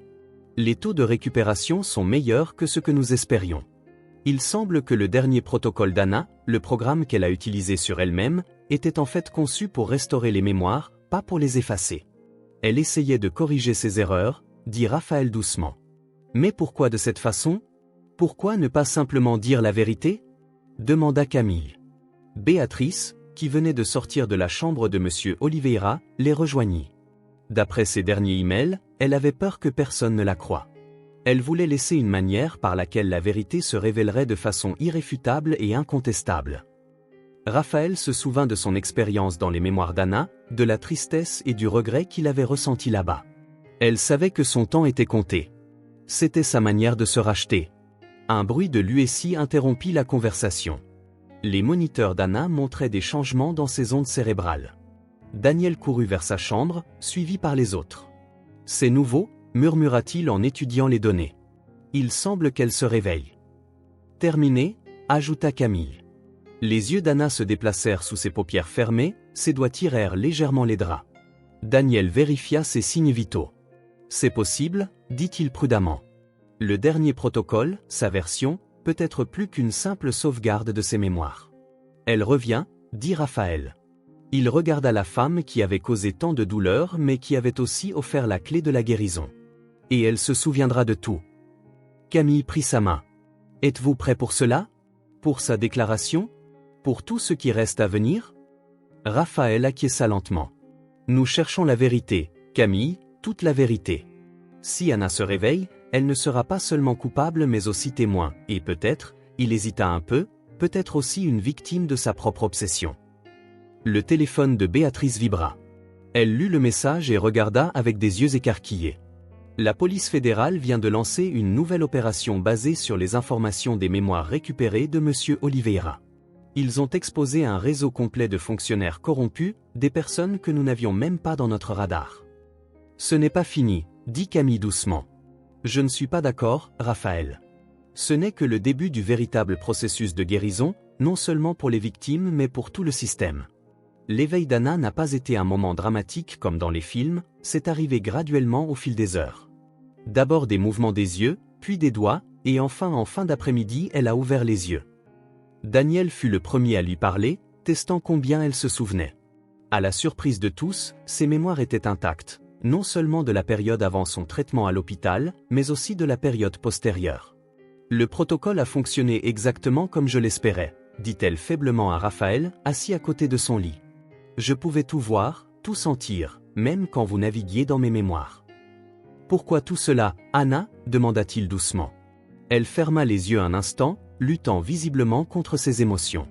Quand j'ai finalement découvert la vérité sur Roberto et ton père, j'ai réalisé ce que j'avais fait, combien de vies j'avais détruites à cause de mon obsession aveugle et vengeresse. Je ne pouvais plus annuler cela, mais je pouvais garantir que la vérité émergerait en me sacrifiant, en me transformant en preuve vivante. Le protocole n'a pas été conçu pour effacer les mémoires mais pour les préserver dans leur forme la plus pure, sans la distorsion du temps et de l'émotion. Je voulais que vous voyiez, sentiez, compreniez. Elle fut interrompue par l'arrivée de Béatrice et Camille, qui vinrent rapporter de nouveaux développements. Le témoignage du juge Oliveira eut un effet domino dans les cercles les plus hauts de Paris. Les gens commencèrent à se présenter volontairement de peur que leur propre implication ne soit révélée par les victimes en rétablissement. Le réseau était plus vaste que ce que nous pensions, dit Béatrice. Il atteignait les plus hauts niveaux du gouvernement, le projet Phoenix n'était que la pointe de l'iceberg. Ana Lopez acquiesça faiblement. Mon ordinateur a un fichier crypté. Le mot de passe est la date de la mort de Roberto suivi des initiales de tous les membres originaux du projet. Les doigts de Camille volèrent sur sa tablette, tapant le code. Ses yeux s'écarquillèrent quand les fichiers s'ouvrirent. C'est incroyable. Une documentation détaillée de 15 ans de corruption et d'abus de pouvoir. Ma véritable assurance, murmura Anna, non seulement pour elle mais pour la vérité. Raphaël Costa regarda la femme sur le lit d'hôpital, les émotions se battant dans sa poitrine. Vous avez planifié cela depuis le moment où vous avez découvert la vérité. J'avais besoin de vous, elle admit. Camille, Béatrice, vous étiez les seuls en qui je pouvais avoir confiance pour mener cela à bien, non seulement pour chercher la vengeance mais la justice. Daniel entra avec de nouveaux résultats d'examen. Les autres patients répondent très bien au traitement. Leurs mémoires reviennent sans les traumatismes que nous redoutions. Il semble que le cerveau humain soit résilient et capable de pardonner, ajouta Anna doucement, les yeux fixés sur Raphaël. Il sentit la main de Camille sur son épaule, entendit la plume de Béatrice rayer son bloc-notes, vit le regard préoccupé de Daniel. C'était le moment où tout se rejoignait, vengeance et pardon, justice et guérison, vérité et réconciliation. Nous avons encore un long chemin à parcourir, dit-il finalement. Mais il y avait plus. Tous les yeux d'Anna se remplirent de larmes. Roberto aurait voulu cela, et son père aussi. Hors de l'hôpital, le soleil commençait à se coucher sur Paris, la ville qui avait caché tant de secrets, maintenant lentement en train de guérir. Au loin, les sirènes retentissaient, plus de recherches, plus d'arrestations, plus de vérités éclatantes. C'était comme Raphaël l'avait dit, juste le début. Mais pour la première fois depuis ce jour où il avait sauvé un bébé d'une voiture en feu, il sentit qu'ils étaient sur la bonne voie, non pour la vengeance ou la rétribution, mais pour quelque chose de beaucoup plus important, la restauration. Les semaines suivantes se déroulèrent comme une avalanche de révélations. Les articles de Béatrice sur le projet Phoenix apparurent dans les médias internationaux tandis que la police fédérale effectuait de nouvelles arrestations quotidiennement. Le réseau de corruption qu'Anna avait exposé atteignait les plus hauts niveaux de la société française. Raphaël était assis dans son bureau rénové à la Fondation Costa, maintenant transformé en centre de soutien aux victimes et de recherche médicale et éthique. Camille était à ses côtés, révisant de nouveaux dossiers de victimes potentielles. 3 personnes se sont présentées, dit-elle en feuilletant les formulaires. Leurs histoires correspondent à ce que nous savons déjà sur les traitements expérimentaux. Daniel pense qu'elles sont de bons candidats pour le programme de récupération. Raphaël acquiesça, regardant une photo de son père qui occupait désormais une nouvelle place sur son bureau. Combien sont-ils au total ? 42 cas confirmés, répondit Camille, et c'est ce que nous investiguons. Il devient de plus en plus clair à quel point le projet Phoenix était étendu. Il y eut une légère frappe à la porte. Béatrice entra, suivie par Daniel, leur visage grave. Nous avons trouvé quelque chose dans le fichier d'Anna, dit Béatrice en posant un dossier sur le bureau de Raphaël. Quelque chose qui explique pourquoi votre père était si déterminé à arrêter le projet. Daniel continua. Antoine a découvert que Carlos Mendes expérimentait en combinant différents protocoles de mémoire. Il n'essayait pas seulement d'effacer ou de manipuler des mémoires, mais aussi d'implanter de nouvelles mémoires, de fausses mémoires. Des mémoires fausses ? Demanda Camille, choquée. Béatrice acquiesça. Cela explique pourquoi certaines victimes se souvenaient d'événements qui ne se sont jamais produits. Mendes utilisait cette technique pour manipuler les gens, les faisant croire à des choses qui ne se sont jamais produites. Raphaël sentit son estomac se nouer. Et mon père a découvert cela ? Plus que cela ? Il a trouvé des preuves que Mendes prévoyait de vendre cette technologie aux plus grandes puissances étrangères, aux entreprises multinationales privées. Les implications étaient terribles, c'est pourquoi il devait être arrêté, murmura Camille. À ce moment-là, l'infirmière Diana entra dans le bureau. Désolé pour l'interruption, mais Madame Oliveira demande à parler à Monsieur Costa. Elle dit que c'est urgent. Raphaël échangea un regard avec les autres et se leva. Depuis la semaine où il s'était réveillé, la récupération d'Anna avait bien progressé, tant physiquement que mentalement. Sa coopération avec les autorités avait été inestimable pour l'enquête. Il l'avait trouvée assise sur son lit d'hôpital, entourée de papiers et d'un ordinateur portable. Malgré son état affaibli, elle émanait une intense concentration. « Je me souviens de plus de choses, » dit-elle. Des détails que j'avais oubliés, des connexions qui maintenant deviennent claires. Il y avait quelqu'un d'autre, quelqu'un que nous avons laissé passer inaperçu. « Que voulez-vous dire » demanda Raphaël. Mendes avait un partenaire, quelqu'un qui le finançait avant même que le projet Phoenix ne commence. Quelqu'un qui opérait dans l'ombre. Elle fit pivoter l'ordinateur portable. Sur l'écran apparurent une série d'extraits bancaires datant d'avant le début du projet, des sommes énormes transférées de comptes à l'étranger. Cette personne, continua Anna, était obsédée par l'idée de manipuler la mémoire, pas par l'argent ou le pouvoir, mais par un pur intérêt scientifique. Un esprit brillant mais dangereux, qui croyait que la conscience humaine pouvait être reprogrammée comme un ordinateur. Béatrice s'inclina sur l'ordinateur portable, ses instincts journalistiques aiguisés. Toutes ces transactions viennent de la même source, une entreprise appelée Nexus Innovation, une entreprise de façade, dit Anna, créée par quelqu'un que vous connaissez très bien, quelqu'un qui a opéré en public tout ce temps.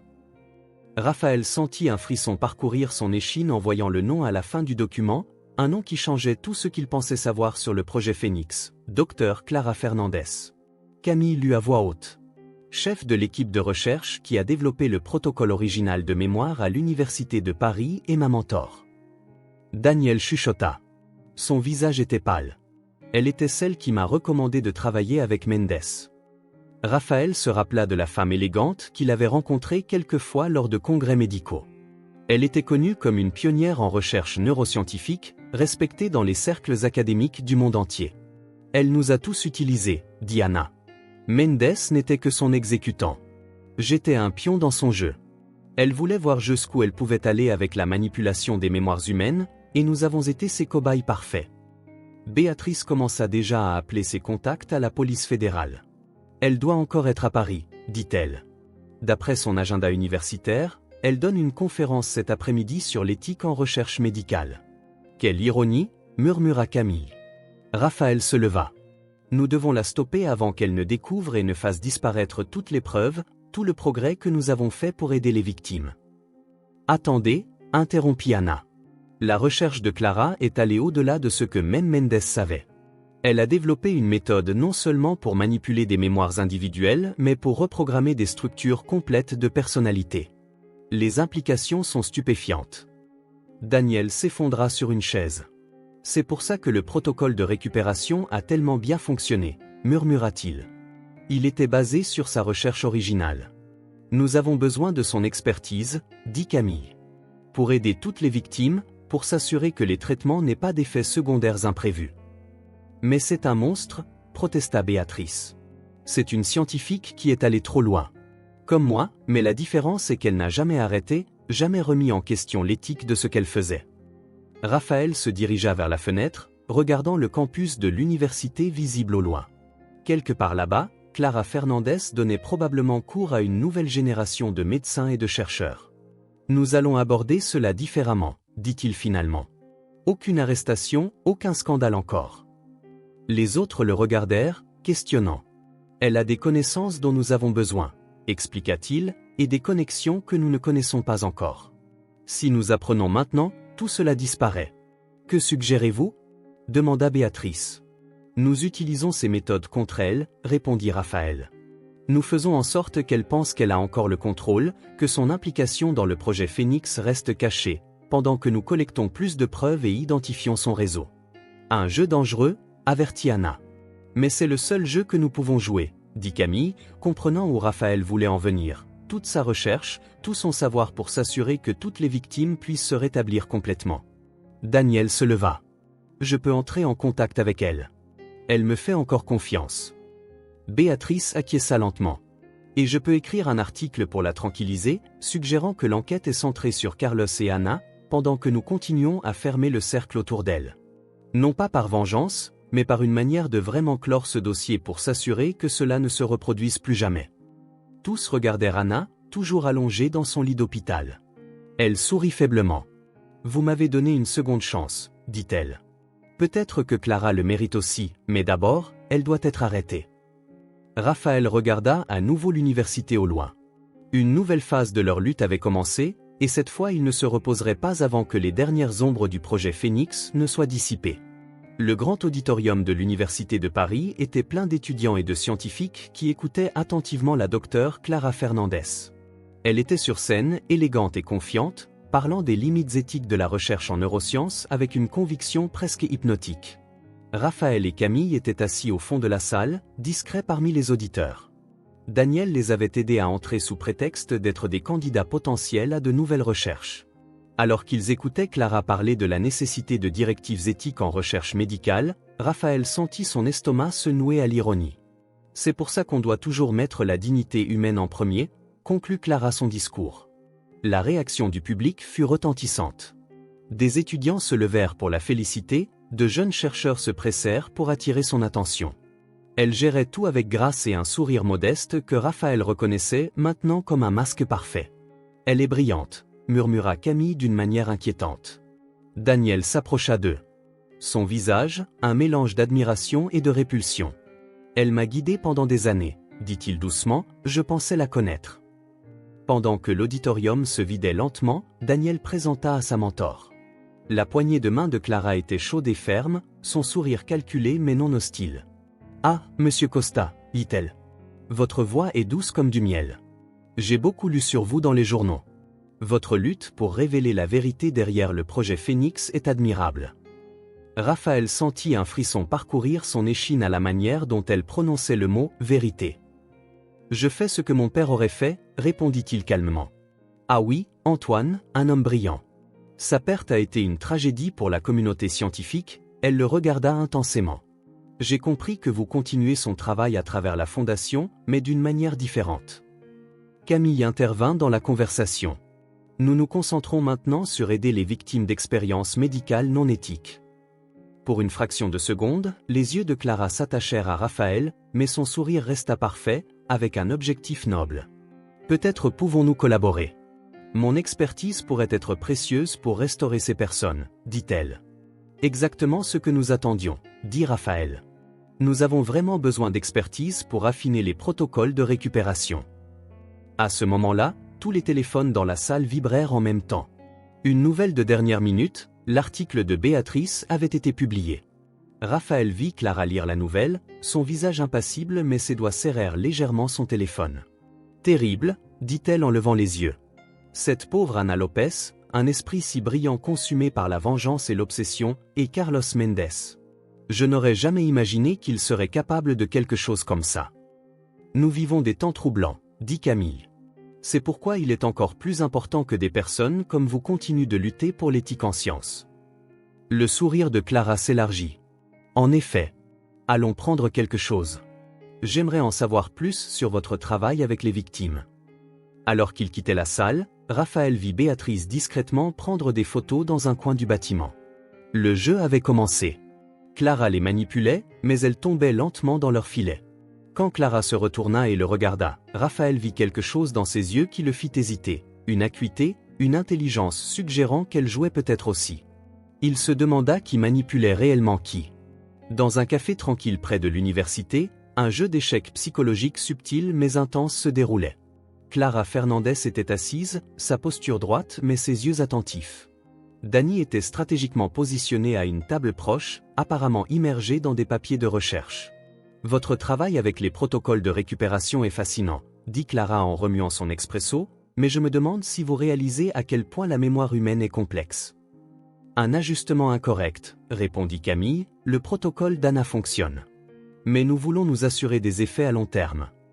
Les coins de la bouche de Clara se courbèrent légèrement. Ah, Anna. Elle a toujours été talentueuse pour ajuster les techniques existantes, mais l'innovation, c'est une autre histoire. Raphaël capta la suggestion subtile dans ses mots. Elle voulait qu'il sache qu'elle était l'architecte original du protocole, sans le dire explicitement. Le protocole semble basé sur des recherches antérieures, dit-il prudemment, toute la science se base sur ce qui vient avant. Clara répondit doucement, mais dites-moi, comment Anna réagit-elle au traitement? Se rétablit-elle bien? Camille répondit, ses mémoires sont intactes, toutes les mémoires. La voix de Clara était décontractée, mais son regard était intense. À ce moment-là, Béatrice entra dans le café, apparemment par hasard. Elle fit semblant d'être surprise de les voir et s'approcha de la table. « Docteur Fernandez, quelle coïncidence. Je voulais vous appeler pour une interview de suivi sur les implications éthiques du scandale du projet Phénix. » Le sourire de Clara s'élargit, mais ses yeux trahissaient un éclat d'irritation. « Bien sûr, la communauté scientifique doit apprendre de ces événements, » dit Béatrice en sortant son carnet de notes. « Que pensez-vous, par exemple, de la suggestion que la technologie derrière le projet Phénix a été développée des années avant le début officiel? C'était une manœuvre audacieuse, mais il devait savoir comment Clara réagirait, demanda Camille. Clara hésita une fraction de seconde avant de répondre. Théorie intéressante, mais sans preuve, ce n'est que spéculation. Et si c'était un projet de recherche initial à l'université, dirigé par un scientifique brillant mais controversé, continua Béatrice. La main de Clara serra son gobelet. Les rumeurs sont dangereuses, mademoiselle Silva. Elles peuvent détruire des carrières, ruiner des vies, comme nous l'avons vu avec le projet Phénix. Raphaël vit la main de Camille se déplacer vers le téléphone. Prête à donner le signal aux agents fédéraux qui attendent dehors? Mais Clara n'avait pas encore fini. Vous savez, dit-elle en se tournant vers Raphaël, votre père et moi avons eu une conversation intéressante sur l'éthique de la manipulation de la mémoire. Il était inquiet des applications possibles. Raphaël sentit son cœur s'accélérer. Ce n'était pas un commentaire anodin, c'était un avertissement. Elle laissa entendre qu'elle savait plus sur la mort de son père que ce qu'il suspectait. Mon père était un homme de principe fort, dit-il calmement. Clara sourit jusqu'à la fin. Elle se leva, ses mouvements gracieux et contrôlés. C'était une conversation fascinante. J'ai hâte de collaborer à la récupération des victimes, mais malheureusement, je dois y aller maintenant. J'ai une vidéoconférence importante. Alors qu'elle s'éloignait, elle se pencha légèrement vers Raphaël. Vous savez, les mémoires sont comme des miroirs. Parfois, elles ne nous montrent pas ce qui était là, mais ce que nous voulons voir. Pense Y. Après son départ, un silence tendu s'installa. Daniel les rejoignit, son visage préoccupé. Elle sait que nous la surveillons, dit-il. Non, répondit Raphaël lentement, elle veut qu'on pense qu'elle sait tout. Ça fait partie de son jeu. Mais quel jeu? Demanda Béatrice en vérifiant son téléphone.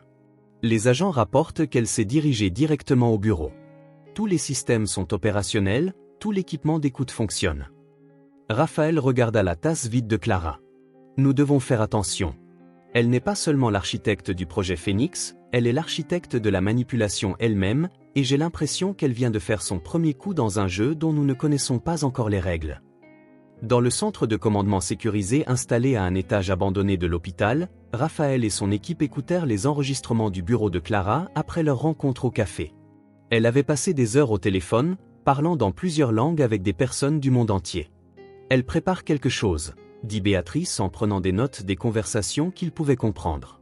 Ces conversations ne sont pas des contacts académiques normaux, dit Camille en regardant les transactions financières sur son écran. Les mouvements des comptes de Nexus Innovation, de grandes sommes transférées vers des comptes offshore. Elle efface ses traces, suggéra Daniel.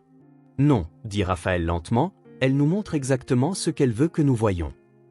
Il pointa un modèle dans les transactions. Ces transferts sont trop évidents, trop faciles. C'est comme si elle... Il fut interrompu par Anna, qui entra dans le centre en fauteuil roulant, poussée par une infirmière. Sa récupération progressait et ses intuitions étaient devenues indispensables. C'est une manœuvre de distraction, dit-elle en étudiant les écrans. Clara fait ça depuis des années. Elle crée des motifs visibles pour cacher les mouvements réels. Que voulez-vous dire ? Demanda Camille. Anna gesticula vers l'un des écrans. Ces connexions, ces transactions sont du théâtre. Le vrai travail se passe ailleurs. Clara m'a appris cela quand j'étais encore son étudiante. Comment faire en sorte que les gens se concentrent sur ce qu'ils s'attendent à voir. Le téléphone de Béatrice vibra. Elle lut le message et son visage pâlit. Elle vient d'envoyer un communiqué de presse annonçant qu'elle a fait un progrès dans le traitement des mémoires traumatiques et qu'elle fera une démonstration demain lors d'un congrès d'urgence. C'est de la folie, dit Daniel. Elle ne peut pas simplement. Anna interrompit. Pensez bien, qui l'arrêterait ? Demanda Anna. Elle est encore une scientifique respectée. Personne en dehors de cette salle ne sait son implication dans le projet Phénix, dit Raphaël. Raphaël, interrompit Anna en ouvrant un document sur son écran.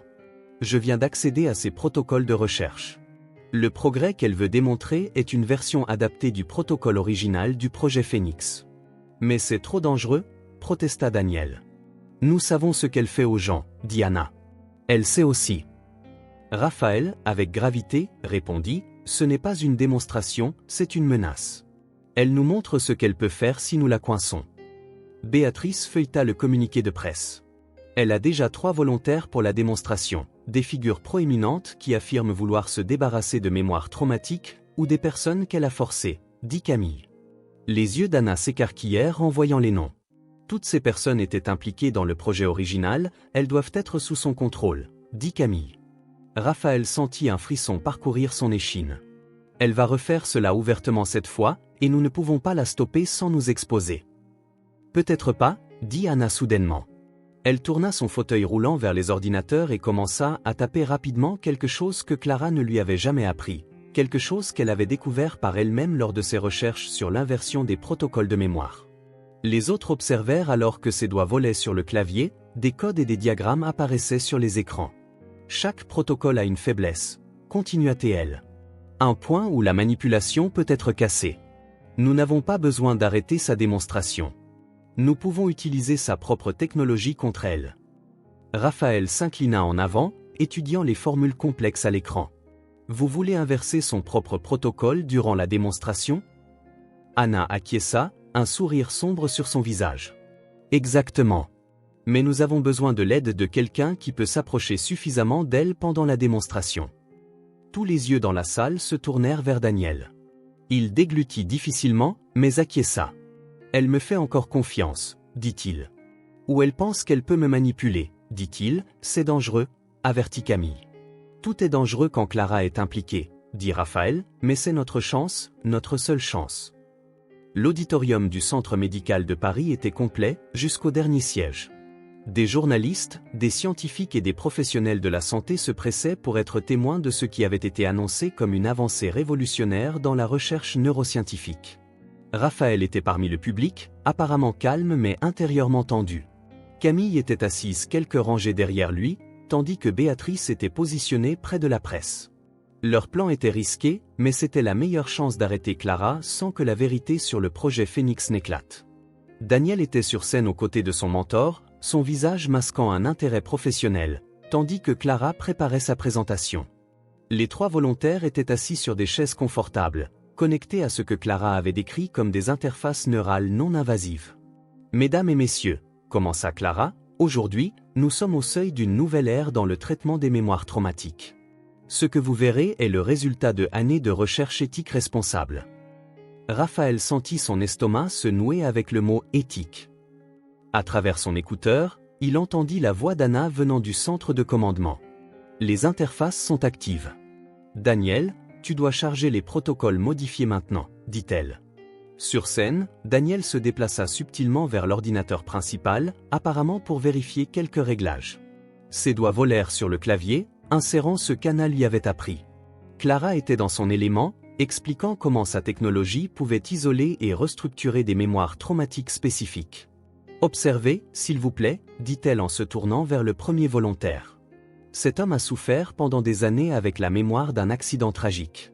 Avec un simple traitement, elle appuya sur un bouton et l'homme devint rigide un instant, puis se détendit et sourit. La mémoire est toujours là, mais la douleur a disparu. Elle semble différente. Le public réagit par des murmures fascinés. Clara sourit triomphalement et s'apprêtait à poursuivre avec la prochaine démonstration quand quelque chose d'inattendu se produisit. Le premier volontaire commença à parler, sa voix monotone. Projet Phoenix, phase 1, sujet de test 23, traitement appliqué avec succès sous la supervision de Dr Clara Fernandez. Le sourire de Clara se figea. Elle tenta de l'interrompre, mais l'homme continua. Modification de mémoire réalisée selon le protocole A7, entraînant la reprogrammation complète des mémoires cibles. Les autres volontaires commencèrent aussi à parler, leur voix se mélangeant en une cacophonie de détails techniques et de dates. Ce n'étaient pas des déclarations aléatoires, mais les protocoles et procédures exactes du projet Phoenix. Un problème technique, dit Clara doucement, sa voix tremblant légèrement. Nous allons faire une brève pause. Il n'y a pas de problème technique, dit Daniel d'une voix ferme. Les protocoles fonctionnent exactement comme ils devraient. Ils révèlent la vérité. Le public commença à s'agiter. Les journalistes tapaient frénétiquement sur leur téléphone, les caméras bourdonnaient.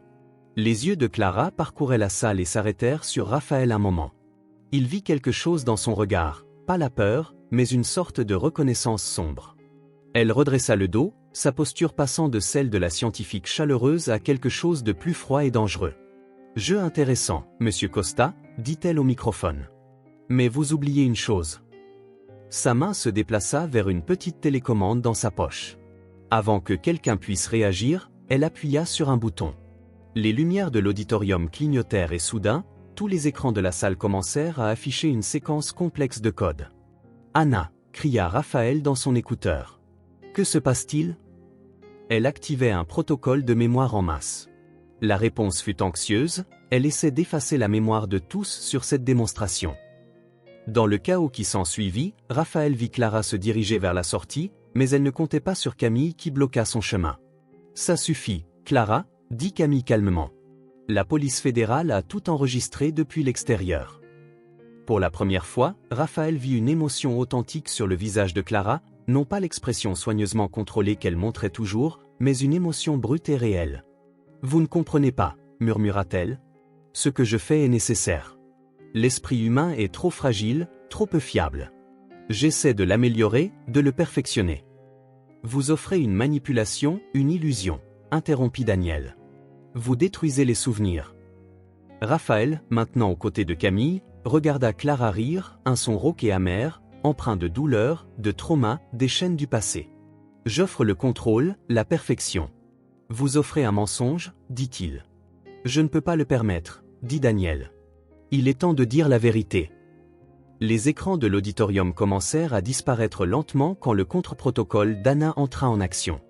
Les présents, encore étourdis par la tentative de manipulation de Clara, commencèrent à se rétablir.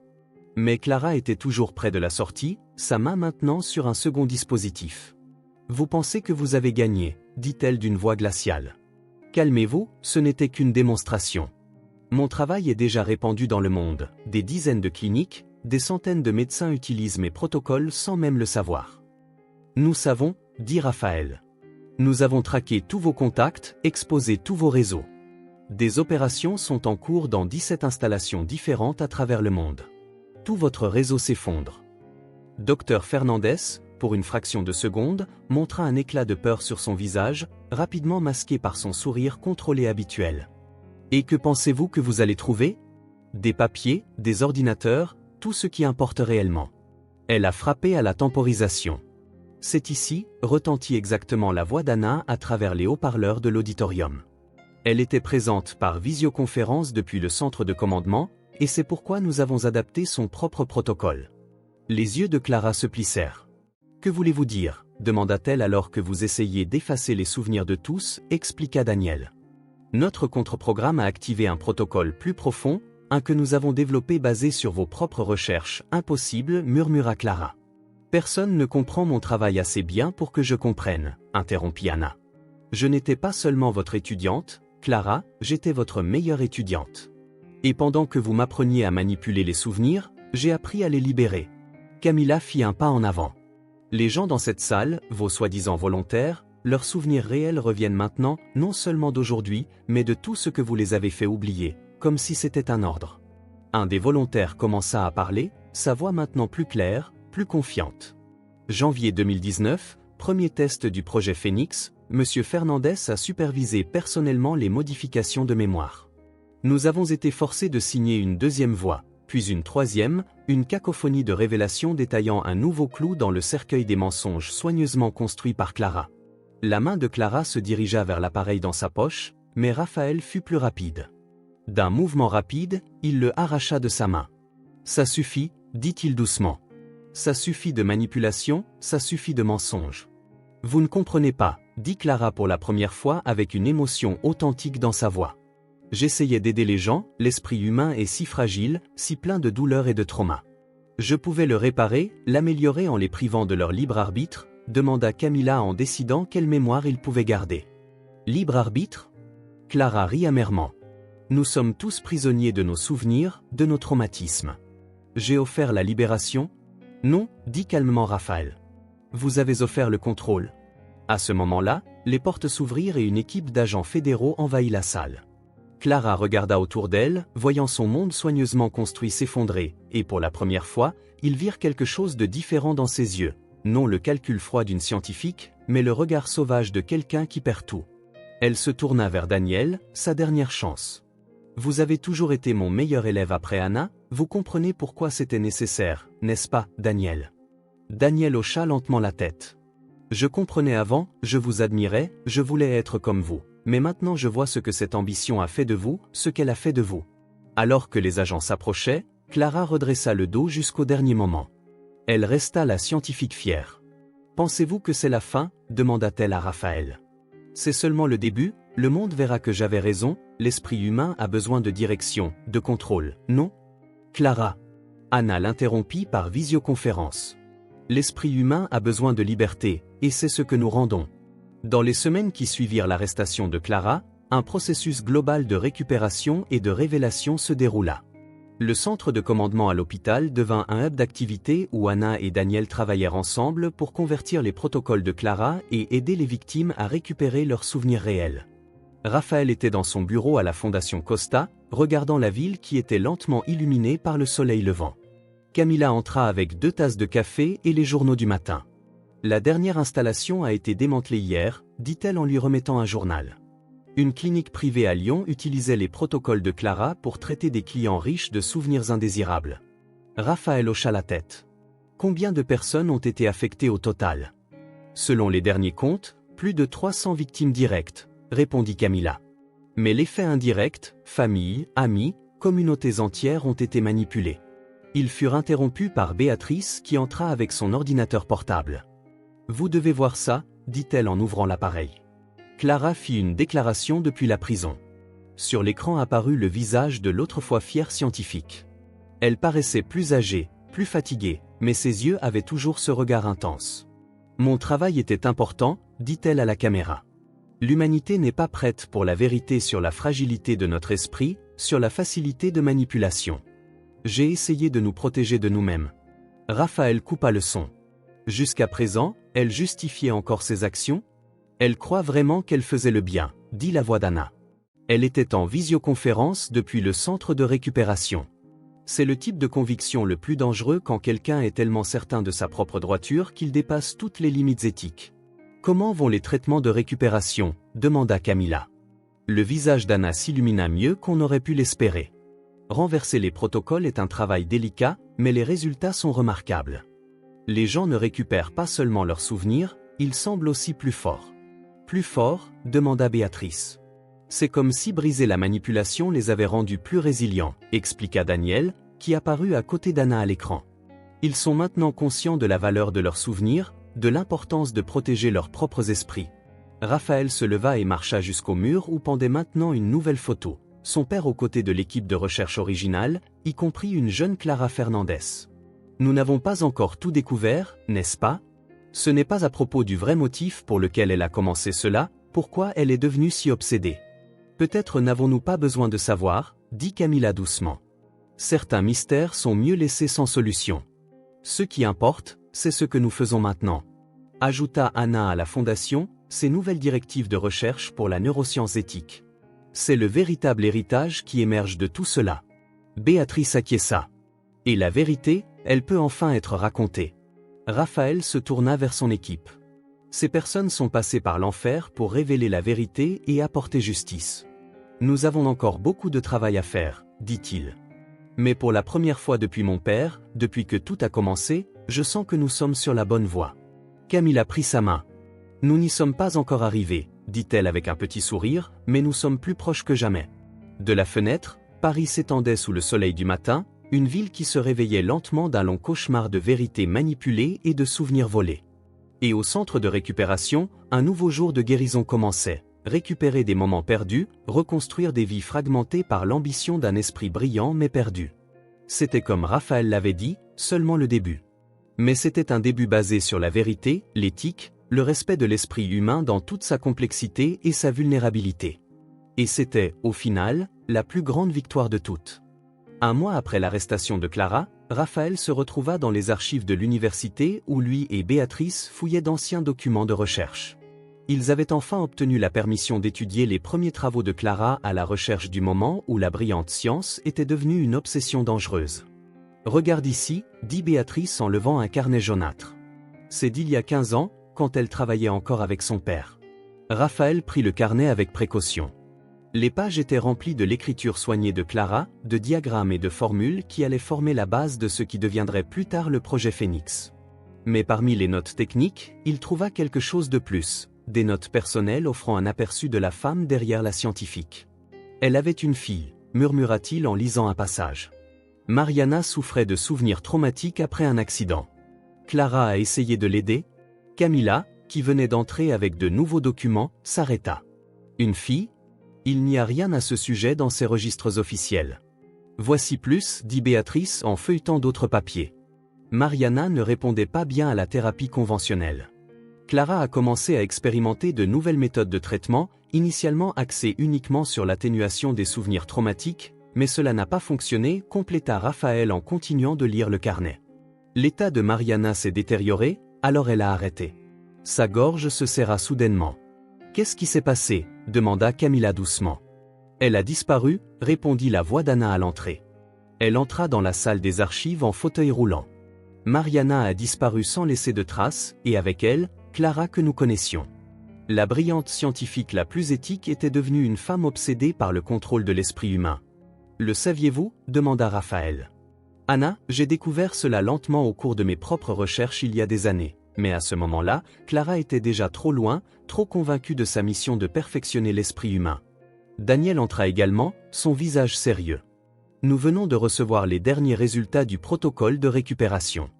Toutes les victimes répondent positivement, mais il y a quelque chose d'inattendu. Que voulez-vous dire ? Demanda Raphaël. Leurs souvenirs récupérés, dit Daniel. Ils ne sont pas seulement plus brillants, mais aussi plus complets, comme si la manipulation de Clara avait involontairement révélé une couche plus profonde de la mémoire. Raphaël pensa à sa propre expérience, aux souvenirs d'Anna, à l'intensité et la clarté de ces moments. La mémoire humaine est plus complexe que nous ne le pensions, dit-il lentement. Clara cherchait le contrôle, la perfection. Mais elle a fini par trouver quelque chose de beaucoup plus fondamental, le pouvoir des souvenirs authentiques. Anna acquiesça. Même s'ils sont douloureux, même s'ils nous blessent, ils nous rendent ce que nous sommes. Le téléphone de Béatrice vibra. Elle lut le message et leva les yeux écarquillés.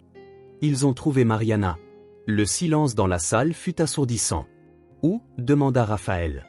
Enfin dans un monastère, sous un nom différent, hésita Béatrice. Elle veut voir sa mère. Camilla prit la main de Raphaël. Que allons-nous faire ? Il regarda le carnet dans ses mains, vers les mots d'une mère qui avait tout abandonné dans une tentative désespérée d'aider sa fille. Donnons-lui cette chance, dit-il doucement. Cela pourrait enfin lui donner la paix qu'elle cherchait. Cela peut être dangereux, avertit Daniel. Tout dans la vie qui a une véritable signification comporte des risques, dit Anna. C'est quelque chose que Clara n'a jamais compris. Elle voulait éliminer tous les risques, toute la douleur, mais en faisant cela, elle a aussi éliminé ce qui nous rend humains. Raphaël se leva, sa décision prise. Organisez la rencontre, dit-il à Béatrice. Mais sous nos conditions, avec toutes les précautions nécessaires. Il est temps de fermer ce cycle. Tandis que les autres discutaient des détails pratiques, Raphaël continua de feuilleter le carnet de Clara. À la dernière page, il trouva une seule phrase écrite dans un moment de rare vulnérabilité. « Pardonne-moi, Mariana, tout ce que j'ai fait, je l'ai fait pour toi. » La rencontre fut organisée dans une salle sécurisée de l'hôpital. Clara, sous surveillance rigoureuse, était assise à une table simple lorsque Mariana entra. La jeune femme, vêtue de vêtements simples de monastère, émanait une sérénité qui contrastait fortement avec l'énergie intense de sa mère. Raphaël, Camilla et les autres observaient derrière un miroir unidirectionnel, leur cœur battant fort. C'était plus qu'une réunion, c'était une confrontation avec le cœur de tout ce qui s'était passé. « Clara », murmura Mariana, sa composition habituelle se dissipant à la vue de sa fille. « Tu as tellement changé. »« Tu aussi, mère », répondit doucement Mariana. Sa voix avait un léger accent, résultat des années passées en France. « J'ai lu ce que tu as fait, le projet Phénix ?» Les mains de Clara tremblaient légèrement. « Je l'ai fait pour toi, la douleur que tu ressentais, les traumatismes, je ne pouvais pas les supporter. Je voulais t'aider, en utilisant la vie des autres. » La voix de Mariana n'était pas accusatrice, mais triste. « En volant vos souvenirs, vous ne comprenez pas, dit Clara d'urgence. J'avais trouvé la clé pour libérer l'esprit humain de la douleur et du trauma. Si tu étais resté, j'aurais fui. » Justement pour ça, interrompit Mariana. Parce que j'ai vu ce que ton obsession te faisait, à toi et à nous deux. Derrière le verre, Raphaël sentit la main de Camilla chercher la sienne. C'était le moment de la tragédie qui avait conduit à une tragédie encore plus grande dans le monastère. Mariana, j'ai appris que les souvenirs, même douloureux, font partie de qui nous sommes. Les enlever ou les manipuler n'est pas une guérison, c'est une mutilation de l'âme. Clara hocha la tête. C'est trop simpliste. La science que j'ai développée était brillante. Vous étiez tellement concentré sur l'effacement de la douleur que vous avez oublié ce que signifie être humain, dit Anna en observant la salle. C'est ce que Clara n'a jamais voulu voir, que sa tentative de protéger Mariana de la douleur ait finalement conduit à la plus grande perte de toutes. Les épaules de Clara se courbèrent pour la première fois. Elle ne ressemblait plus à la brillante scientifique ou à la génie manipulatrice, mais à une mère brisée qui avait tout perdu dans sa quête de sa fille. « Tu me manques tous les jours », dit-elle doucement. Chaque expérience, chaque découverte était une tentative de revenir au moment avant de te perdre. Mariana se leva et marcha autour de la table. À la surprise de tous, elle posa sa main sur l'épaule de Clara. « Tu ne m'as pas perdu, mère. J'ai choisi un chemin différent, et peut-être est-il temps que tu fasses de même. » Clara regarda sa fille, des larmes coulant librement sur ses joues. « Il n'est jamais trop tard pour cela. Jamais trop tard pour la vérité, dit Mariana, ou pour le pardon. Mais d'abord, tu dois accepter ce que tu as fait, non pas comme une scientifique, ni comme quelqu'un qui a essayé d'améliorer le monde, mais comme un être humain qui a commis des erreurs. » Dans la salle d'observation, un lourd silence planait. Raphaël pensa à son propre père, à toutes les victimes du projet Phénix, au long chemin de récupération qui restait à parcourir. « C'est le tournant, dit Camilla doucement, pas l'emprisonnement, ni les révélations, mais ce moment de vérité entre mère et fille. » Béatrice prenait des notes. Mais pour la première fois, pas en tant que journaliste. Certaines histoires sont trop personnelles, trop sacrées pour être publiées. Ils observèrent Clara et Mariana enfin s'embrasser après 15 ans. Ce n'était pas une fin heureuse, il s'était passé trop, causé trop de douleur pour un simple ils vécurent heureux pour toujours. Mais c'était un début de compréhension, de guérison, du long chemin de retour à l'humanité. 1 an après le démantèlement du projet Phénix, Raphaël était devant une salle pleine de scientifiques et d'experts en éthique internationaux. La Fondation Costa organisait sa première conférence mondiale sur l'éthique en recherche neuroscientifique, et la participation dépassa toutes les attentes. L'esprit humain, commença-t-il dans son discours, n'est pas un code à déchiffrer, ni un système à perfectionner.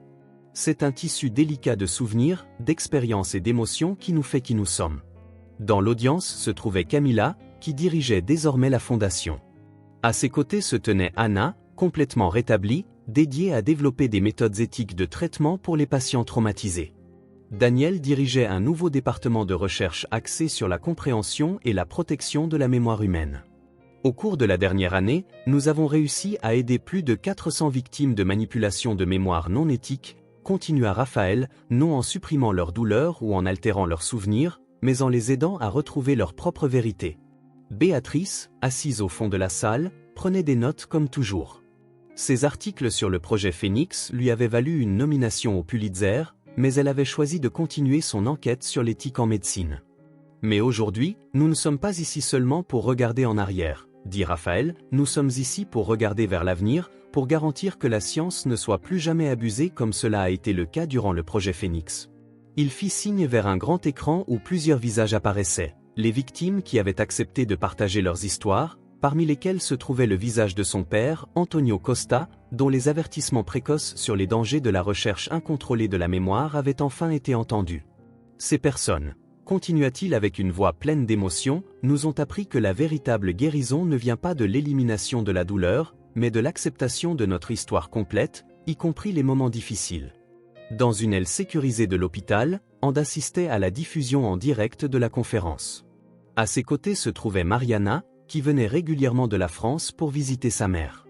Le procès de Clara avait abouti à une longue peine de prison, mais sa collaboration pour aider les victimes et son ouverture sur ses motifs avaient mené à un accord où elle pouvait, sous surveillance stricte, travailler pour réparer les dégâts qu'elle avait causés.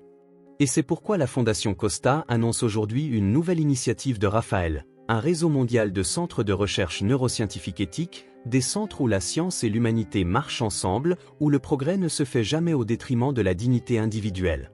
Camilla se leva et le rejoignit sur scène. Ensemble, ils révélèrent les détails du projet, un plan ambitieux qui transformerait les leçons du projet Phénix en changements positifs. Mais le plus important, conclut Raphaël, c'est de ne jamais oublier pourquoi nous faisons cela, pas pour la renommée, pas pour le progrès, mais pour les gens, pour leurs histoires, leurs souvenirs, leurs vérités. Après la présentation, il y eut une petite réunion privée dans le bureau de Raphaël. Anna présenta les derniers résultats de la recherche du programme de récupération, montrant que les victimes non seulement avaient récupéré leurs souvenirs, mais étaient aussi devenues plus fortes grâce à l'expérience. Le cerveau humain, dit-elle, se montre beaucoup plus résilient que nous ne le pensions. Là où Clara essayait de le contrôler, nous avons appris à lui faire confiance. Daniel hocha la tête. Les nouveaux protocoles que nous avons développés, basés sur le respect des propriétés naturelles de guérison du cerveau, montrent des résultats meilleurs que jamais imaginés. Et Clara, demanda Anna doucement. Elle coopère, répondit Camilla. Ces insights, maintenant utilisés pour le bien, nous aident à réparer les dommages qu'elle a causés. C'est une forme de rédemption, je crois. Raphaël marcha jusqu'à la fenêtre, regardant la ville qui avait subi tant de changements. Nous ne pouvons pas changer le passé, dit-il, mais nous pouvons garantir que l'avenir soit différent. Le soleil se couchait sur Paris alors que Raphaël parcourait les couloirs du centre de récupération. Pour la dernière fois ce jour-là, cela faisait exactement 1 an depuis qu'il avait fait ce premier choix crucial d'arrêter et d'écouter les pleurs d'un bébé dans une voiture chaude. Dans la salle commune, un groupe d'anciens victimes du projet Phénix participait à une séance de thérapie. Leurs visages n'étaient plus marqués par la confusion et la peur, mais par la sérénité qui vient avec la reconnexion avec eux-mêmes. Votre père serait fier, dit Camilla, restant à ses côtés. Non seulement pour ce que vous avez accompli, mais pour la façon dont vous l'avez fait. Raphaël sourit. Nous l'avons fait ensemble, tous ensemble. Dans son bureau, Anna était penchée sur de nouvelles données de recherche. Son rôle de chercheuse en chef du programme de récupération avait enfin apporté la réalisation qu'elle cherchait tant.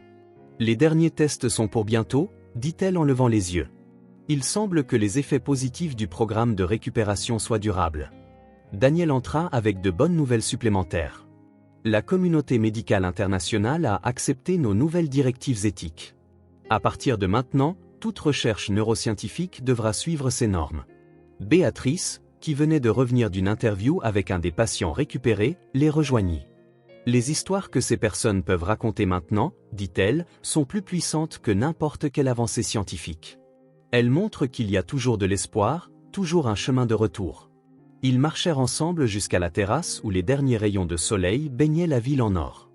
Dans cet endroit où le projet Phénix était né du désespoir d'une mère, il y avait maintenant un phare d'espoir et de récupération. Tu sais ce qui est le plus beau, dit Camilla doucement. C'est que nous avons prouvé que le vrai progrès n'a pas besoin de coûter l'humanité, que la science et l'éthique peuvent aller de pair. Au lieu de s'opposer, Raphaël fit un signe de la tête, pensant à toutes les personnes qui avaient contribué à cette transformation. Clara qui, malgré ses crimes, avait aidé à la récupération, Mariana qui avait montré que le pardon est possible sans nier le passé, et son père dont les avertissements précoces n'avaient pas été vains. Ce n'est pas la fin, dit-il en regardant la ville, c'est un nouveau commencement pour nous tous. Anna sourit. Un commencement basé sur la vérité, sur le cœur, et sur la compréhension de la complexité de l'esprit humain et du pouvoir des souvenirs réels. Ajouta Daniel, pas les versions parfaites que Clara voulait créer, mais les moments authentiques qui nous rendent ce que nous sommes. Alors que les derniers rayons de soleil disparaissaient et que les lumières de la ville s'allumaient une à une, ils restèrent là ensemble. Cette équipe qui avait traversé l'enfer non seulement avait démasqué une conspiration ou sauvé des victimes, mais avait trouvé un nouveau chemin à suivre. Un chemin équilibrant science et humanité. Il y aura de nouveaux défis, dit Béatrice, de nouvelles questions, de nouveaux dilemmes éthiques, et nous les affronterons ensemble. Répondit Camilla, avec tout ce que nous avons appris. Raphaël regarda son équipe, sa famille, et ressentit une profonde gratitude. Dans leur lutte contre le projet Phénix, ils avaient trouvé quelque chose de bien plus précieux que des avancées scientifiques ou une reconnaissance professionnelle, ils avaient trouvé la vérité sur ce que signifie être humain, avec tous nos souvenirs, notre douleur et notre espoir. Et alors que la nuit tombait sur Paris, ils savaient que cette histoire, leur histoire, vivrait comme un témoignage de l'esprit humain indomptable et du pouvoir des souvenirs authentiques.